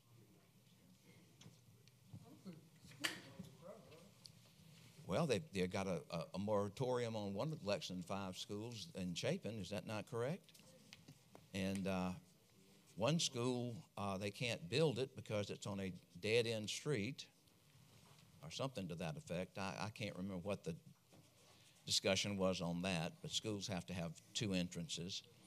I think that's what we have to do is work with the school district to kind of coordinate our zoning, our growth needs, and our comprehensive plans. Right. Exactly. Our comprehensive plan has to be coordinated with the school district. And I don't think that has happened. We need to have a more synergistic relationship with the school district. At least that's what I think. And if we do that, we'll be one of the first counties in this state to do it. And I'd like to be the first town in the state to do it. I'd love for that to happen. I just want to say something pertaining to what you just said, Bonnie.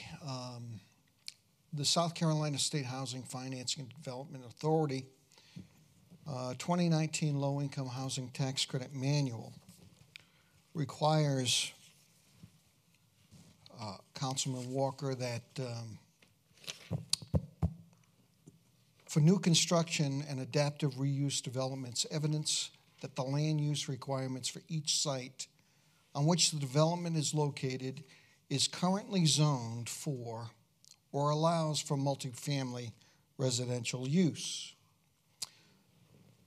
It further goes on and says, a letter provided by the city council, county official should verify that the proposed development site currently meets the local zoning or land use restrictions. Have you provided that, Bob? They haven't asked for it yet. Normally they ask for it between now and June because that's when they make the decision on what the point totals are. But they haven't sent us anything. I haven't seen any plans. I haven't seen tax map. I mean, I just got the letter 2 weeks ago, too, so without any kind of plans, we can't make a judgment whether or not it meets zoning. So this is the frustration that we share with you. This came out of nowhere. This was in our packets. We opened it up, and I remember saying to Kathy, this scares the crap out of me, that they can just do this. Mm-hmm. So trust me when I tell you, I'll speak for me and for others on this council that I've talked to. We're not in for this. This is not what we want for the town. Now, we have to figure out a way, if possible, that we can try and fight this thing. Well, we might not have a problem because based on the map I just looked at that Mr. Klein showed me, as soon as they ask for a zoning verification, it's RS from what I just saw. So Yeah. they never get the zoning Hallelujah. permit to build it. So chances are we're going to be fine based on that zoning. And, I mean, you all brought up about the zoning. We've got to definitely look at that further. Now, one of the things that the letter did say is that this builder left his telephone number. We should invite him here and talk to him about this. Have you tried to call that number yet? I have not. I tried to call it twice. I've left one message. The first time I called, I left a message. Second time, I didn't leave one. It just rings? It goes to voicemail. The voicemail. Right. Yeah. Cell phone. No office. Yes, ma'am. That's what he just checked. Yeah, it's residential, single family. That's what Bob just checked with. Yeah. With the zoning is still multifamily. I mean, not multifamily. Well, That has not been changed. let Mark. Let Mark. And all I'm saying is it appears that when these developers come in, they throw a dart on vacant land and say, all right, let's see if this one works or if this one works. So trust me, we're going to get to the bottom of this. It's not what we want. Well, that only that zoning only affects the one property over here in Harbison. That's right. Not the property over here in Hill Creek, across from Hill Creek. That's right. I believe that's commercial, general commercial, right? That one is. Okay, so that doesn't help them. Right. We need to have a comprehensive plan. Mr. Conley came here before. Right. He can come here again. Right. Yeah. Well, let's let others. Kathy can go, and then I'll go. I'm done. Thank you. Thank you. My objection to this is the same as my objection to the development that Cinnaberry. abuts Irmo Elementary School. What is it, Cinnaberry. Chinaberry? Yeah, Cinnaberry that. Court. Okay, I've repressed the name because I didn't want to hear about it. But at that time, I called DOT to get a traffic count on Lake Murray Boulevard. It was in excess of 35,000 cars a day. That is a lot of cars, y'all, a lot of cars. And if you've been there on Friday afternoon, you know it's 50,000, not 35. Also, Lake Murray Boulevard is part of the federal emergency highway system that if you had to get out of an area because of severe weather, tornado, nuclear attack, whatever, that's what you would get on. It's Lake Murray Boulevard. Well, good luck trying to get out of Irmo on Lake Murray Boulevard because it won't be fast. Well, they didn't listen to me about that. They said, no, we're going to put the old folks right here behind Irmo Elementary. And I thought, how many are we going to get killed trying to walk across Lake Murray Boulevard? I wouldn't do that, wouldn't let a young person do it, much less an elderly person. So I have the same objection. We're just about to destroy it, and we're just about at, nobody can move anywhere or go anywhere because we got too much traffic on that road.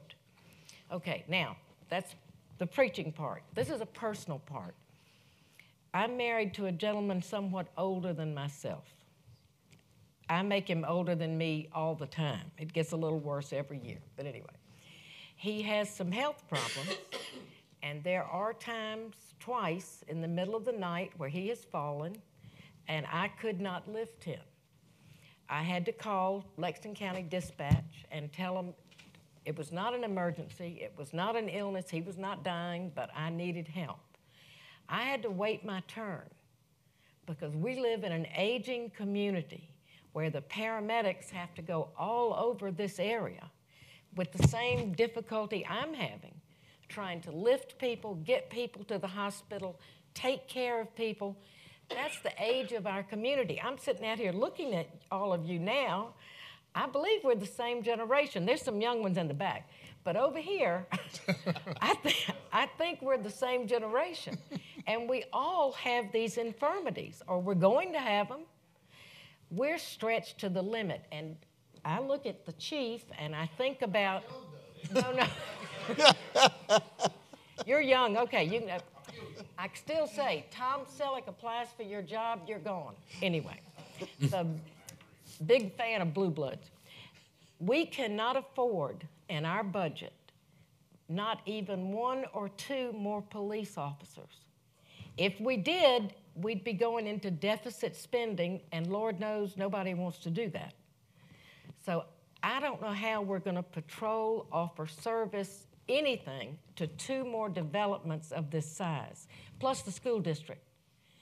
I think it's a major detriment to the quality of schools to inundate with this many children. God love them, but we know they've had a tough time growing up. They may have had 1 parent, not 2. They have socioeconomic problems which lead to learning deficiencies. This is pitiful, but we've got that already. We have 3 other housing units, housing developments for those people, and we love them. Lord knows Irmo Village is well taken care of, and I think doing well. We have the one on Columbiana that certainly affects Irmo, even though it's in the city of Columbia. And then we have the Irmo Elementary, the one behind Irmo. What's the name of that? Anyway, we've already got our share. I don't think we can handle it, but that doesn't mean we can't do anything about this. By tomorrow, if Mr. Brown will help me, I'll get names and email addresses and phone numbers, because don't think that this won't stop it. It will. It did in Chapin, because they flooded them with emails, letters, and phone calls, and I think after a while, state housing thought, oh, to hell with it. You know, we can't handle this. So all of you, we should have information tomorrow or the next day, depending on how fast Mr. Bob is, and we will get it to you, because we need to be heard. We weren't heard before when the first project went in, but it was for older people, so we thought, well, we'll be all right, and I'm sure we will. But this is for families with children who need a lot of help and a lot of assistance, and I'm not sure we can offer it. So that, yes, ma'am. I'm sorry, may I get some clarification on something Mr. Walker said about the plan for Irmo that you held up? Did you say that was relatively new? This is the comprehensive plan that we did back in 2016, 2017.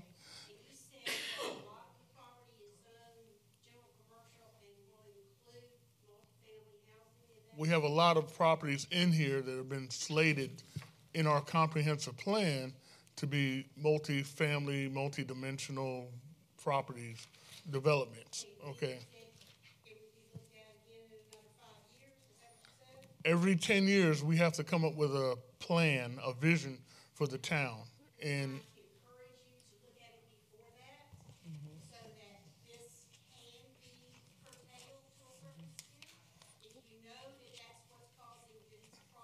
Infrastructure and the growth and everything else, shouldn't that be addressed before it's already done? I'm going to make a statement here for our council after this is done, but I agree with you. Yes, ma'am.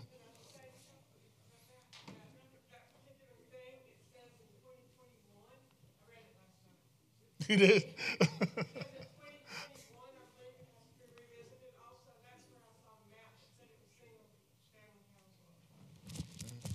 I hope it's right. And I'll ask Bob, but I think we have to update it every 10 years. We have to look at it every 5 years. Or That's correct. That's right. Plan. So we look at it every 5 years, and also planning commission is also going through our zoning book, ordinances, whatever you want to say, right now, and looking at making changes to that. I don't want to say updating that, but they'll go through it because they're required to go through everything, and then look at things that may be out of date or whatever. Once they complete that, then they send it to town council, and then we have to go through it, and we either vote yea or nay on the whole thing or individual parts. We can say, no, we don't want to change it, or we want to change this, or we don't want to change that, or we want to make it like this instead of that.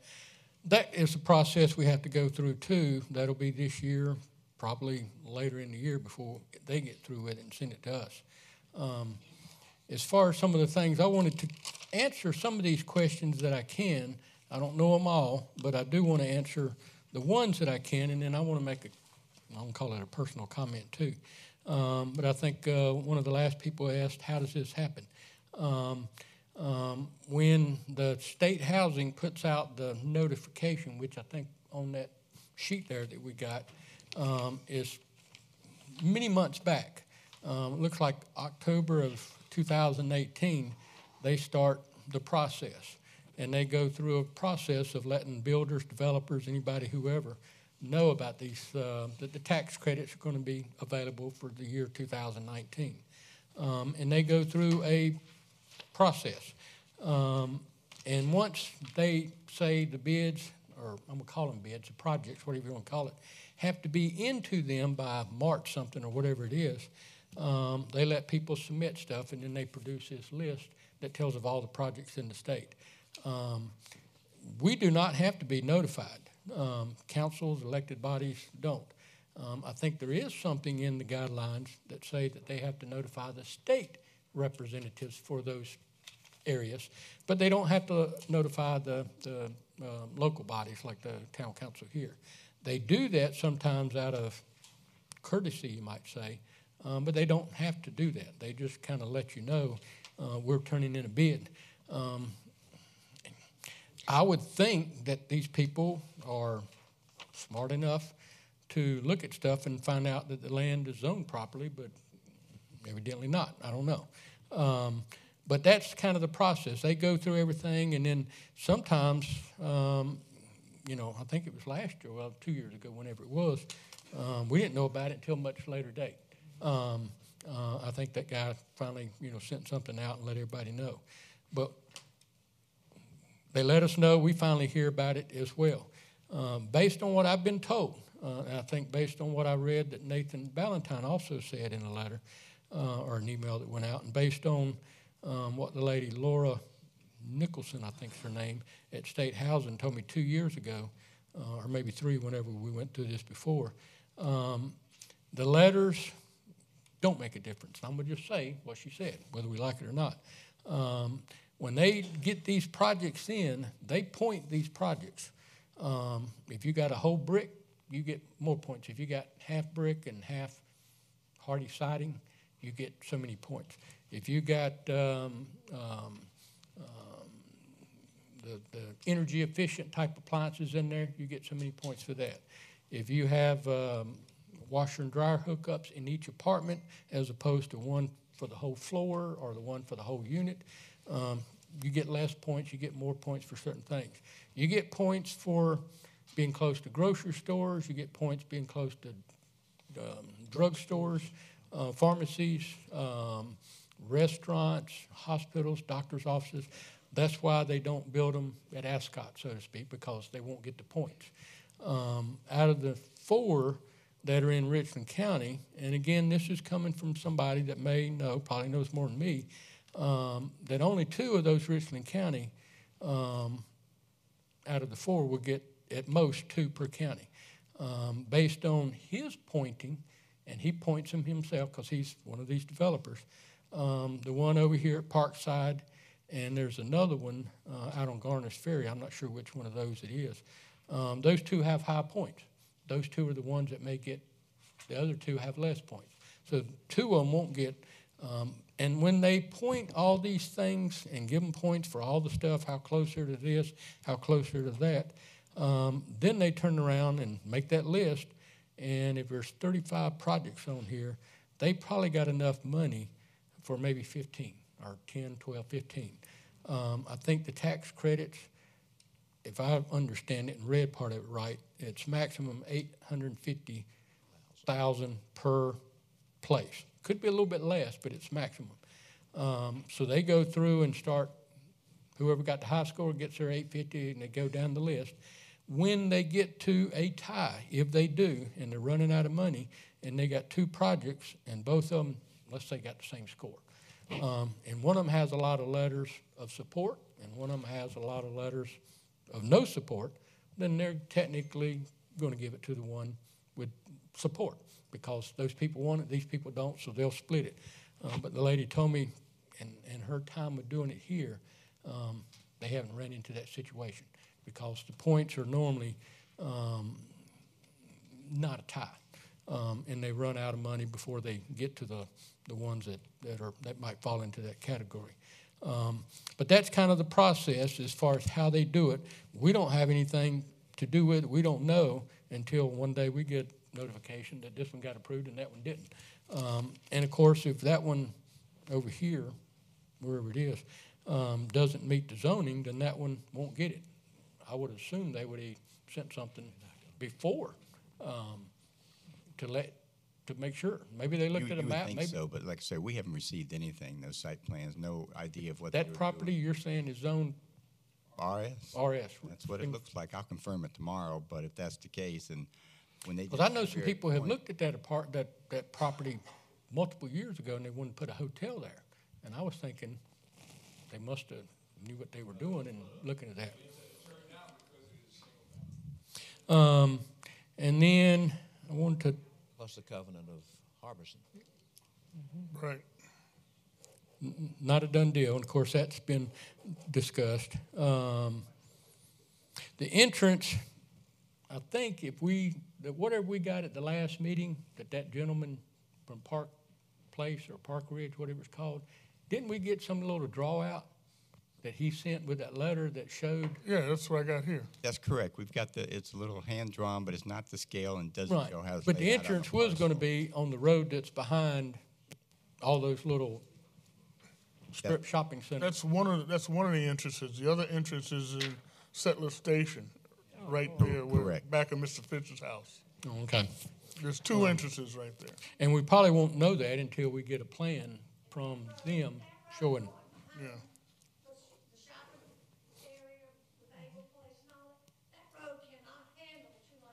Right. It's not a road. It's a driveway. Yeah. They would have to redo that whole thing and make it a road. Yeah. I was going to try to... if somebody had mentioned something about the high density, yes, our comprehensive land use plan, and in most places, people are trying to push high density more because of the urban sprawl. They're trying to get everybody to build in, build up, as opposed to building out in urban sprawl. That's just the way they're going. Not much we can do about that except we could change our zoning, but then we're going to also have the same argument and get blamed for urban sprawl because everybody's trying to build out. So people are moving to this area. We have the best, probably greatest school district in the state here, and because of that, people want to move here. People want to move here. Nope, let me finish. Y'all got to speak, and I want to speak too. And because of that, people are going to move to this area. Not necessarily everybody's going to move into Irmo, but into this area because of the school district. And with that demand is going to come these problems where we have to deal with either high density or urban sprawl. There's no way to do it both. One of the things I wanted to talk about is this affordable housing and low-income housing. And there's a math solution. I don't know exactly what it is, but it talks about your housing, whether it's rent or house payment. No more than so much percent should be going to housing. I don't know if it's 30%, 40%, I can't remember. But there's a number that if more than that is going, then less food or less money is going to food and clothes and whatever else. And that's where everybody's trying to get more affordable housing. If we look at our town and even what we would call affordable housing in some of our neighborhoods, it's still not affordable to a lot of people based on, whatever income. These things have a purpose, which is to give people of that medium income, lower income, and they call it low income, but if you look at those charts of what the income is for a family of one, a family of two, a family of three, a family of four, it's still a fairly decent income. If they called them middle income as opposed to low income, I think it'd probably be more accurate, but that's what it is and that's what they do. I had a lady in the shop probably, I think 2 weeks ago, and she's moving, and she has furniture, and she wanted to know if I wanted it, and she didn't want to throw it away, and all these kind of things. And a lot of times I get stuff like that, and then I got to throw it away because it's nothing. So I try to not get no more than I can. But as we talked, and she started talking about it, and I realized it might be something that I could use and sell, and was asking her when I needed to come get it and all those kind of things. She was putting her house on the market. And we talked about that and, when are you going to sell it, how quick, blah, blah, blah. And then she informed me, well, I'm really not putting the house on the market. I'm trying to do a deed in lieu of foreclosure. And I was like, oh, well, what's happened? Her husband passed away. And they were both lower income on Social Security, which meant even lower income. And when he passed away and she lost, or home lost that income, she couldn't afford a house. She was getting booted out. She lived here a long time. She was trying to move to her daughter's house somewhere in Florida as soon as they could get things set up. But then again, this is something that I thought of. Somebody like her in her condition, her position, situation, with affordable housing nearby, not that she might not get in there, there may be more demand or whatever, but these are what these things are made for, so that people can stay in the community where they grew, where they lived. And so when we say no to all these things because of our perception of what the low income is, when it really is probably the medium income, we're telling these other people, we don't want you here, you got to go. Not that if this thing was here, she'd still be able to move in. And she was of the age that if there was a vacancy at the Centerberry, she'd probably qualify because her income would qualify.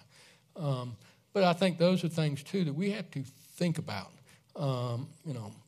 Yes, we all want the Rockefellers and everybody else to move into town and, blah, blah, blah, and have the spending and have all that stuff. But there's a lot of us, a lot of us that live in this town, and I'm in that same position. I told somebody the other day, if me or my wife passed away, we would be in that situation because we both have medium to, I'm going to call it low to medium income. Together, we can pay our bills, but by ourselves, we'd both have trouble. And so, there is a need for these things. How many? I don't know. Too many? I'm against. But I'm just not going to cut them off just because of that tag, low income. The guy that builds some of these told me he used to build what most people would consider starter home type neighborhoods. But it got to where the cost to build those homes, they were not starter homes anymore. It took a pretty good income to move into them. And when these tax credits came up, they cannot build an apartment complex and rent it out to anybody other than high income or market rents or whatever you want to call that. They just can't do it. But with the tax credits, and all that does, and I'm not still whatever, but if you get $850,000 worth of tax credits, somebody buys those tax credits, and they use it to write off income off their income taxes, somebody with a lot of money. So they will give you the $850,000 for those $850,000 worth of tax credits. And then you have the money you need to cover the down payment when you're only going to get 80% loan and all that good stuff. And that's what makes it work. But the requirement is when that place gets the tax credits and you have a 30-year mortgage, those tax credits are on that place and all that stuff applies for a whole 30 years. They don't sell those things. And, they could sell them to another tax credit person that does all that. But you can't get rid of those. You can't do them tax credit and come back 10 years and sell them out to Section 8 or whatever.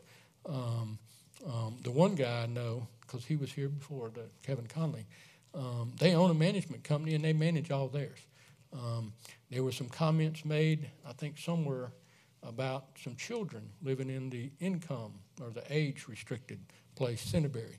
And he sent me some numbers over showing, I think there's 32 people in there and they're all 55, and they're mostly 60 and up.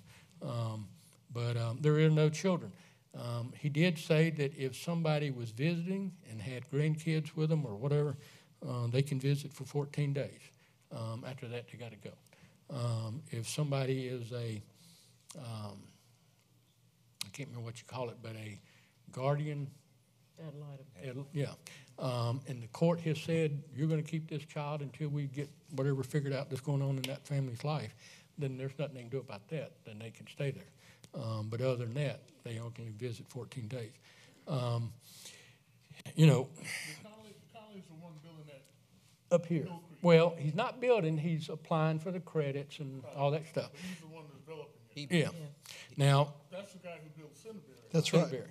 So you think he's going to build another Centerbury up on the hill? Well, that one is not age restricted. It's correct. Low income, so it's Right. family. 1, 2, 3, 4 bedrooms. He's not. Well, I understand that. But would he build it like that? Right. Yeah, I think so. Yeah, I mean, think he's he got would. to get the point. Well, then maybe we need to get him, like you said, in front of the council. Yeah. Before we Yeah. get so we Yeah. get some more All information these about that. places have to be brick. They don't let vinyl siding go in. If you put vinyl siding, you're not going to get the point. They either have to be all brick or they got to be brick and hardy siding. I think the folks in Harbison are pretty much satisfied that the zoning is not correct for what they were trying to do. I would just double check on that, Bob, and make 100% sure, because Also, the people over in Hill Creek, we don't know yet, but I'd like to, Bob, could we invite Mr. Connell or Mr. Conley Development to come over here and talk to us about this project? Well, I know you did. Maybe by, I don't know, is the next meeting too early, you think, council, or what? No, there's nothing too early. All right. By the next, invite him to the next meeting and put an item on there for him to talk to us about it. And remember, he owns his own management company, so Right. he manages what he That's what right. he builds. That was the one thing that sounded good for him. One thing our state has done that some educators still out here, when we voted in as citizens of the state to have a state lottery, the money that was going to education from the legislature for education has been cut because of the money that was coming from the lottery. So our state is now taking less money and putting it into education than they were before the lottery. Yes, ma'am. I found that out from a legislatorman who remains anonymous, and he said, you know, I understand you asked a question when the lottery first came in, and they said it was going to higher education, and you asked the lady that came to your school the question, well, what about elementary and middle school and high school? If we don't give them money and support them, there won't be anybody going to college. And she couldn't answer the question, so I now understand why. It's a card game, smoke and mirrors.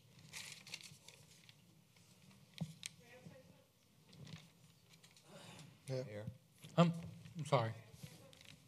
Yeah, go ahead.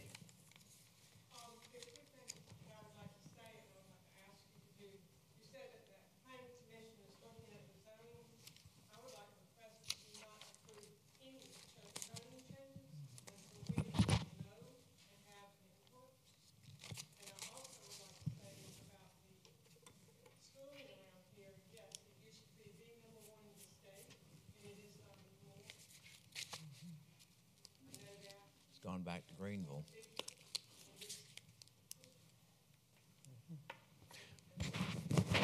And let me just say, I don't know if you're on, and anybody here, if you're not on the town listserv, which is an email thing that goes out, y'all need to be on it because that sends out the not the bulletins, but the agendas, and then all kind of other notifications.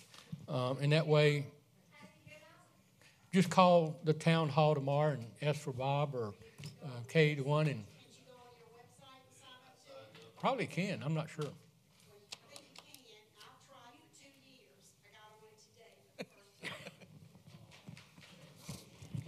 If you call town hall and ask for Miss Kay, that's another good way to get on it. Kay. She's sitting right there, and she is very efficient.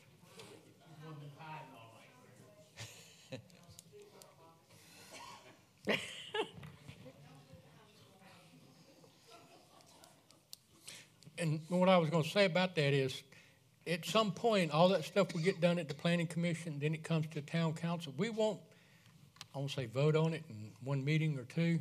It'll be sectioned. So it may take us 3 months, 4 months to go through it section by section, because it's going to be comprehensive. Anything? Nope. Ready to go. I'm glad. No executive session. Is there a motion for adjournment? Second. Who made it? I don't know. I want to hear what this Nobody gentleman. second. Everybody did. I did. I want to hear. Come on it. up. Come on up. Come on up. Just talk loud. They'll all hear you. Council, I'm back for a repeat. The only thing I want to say is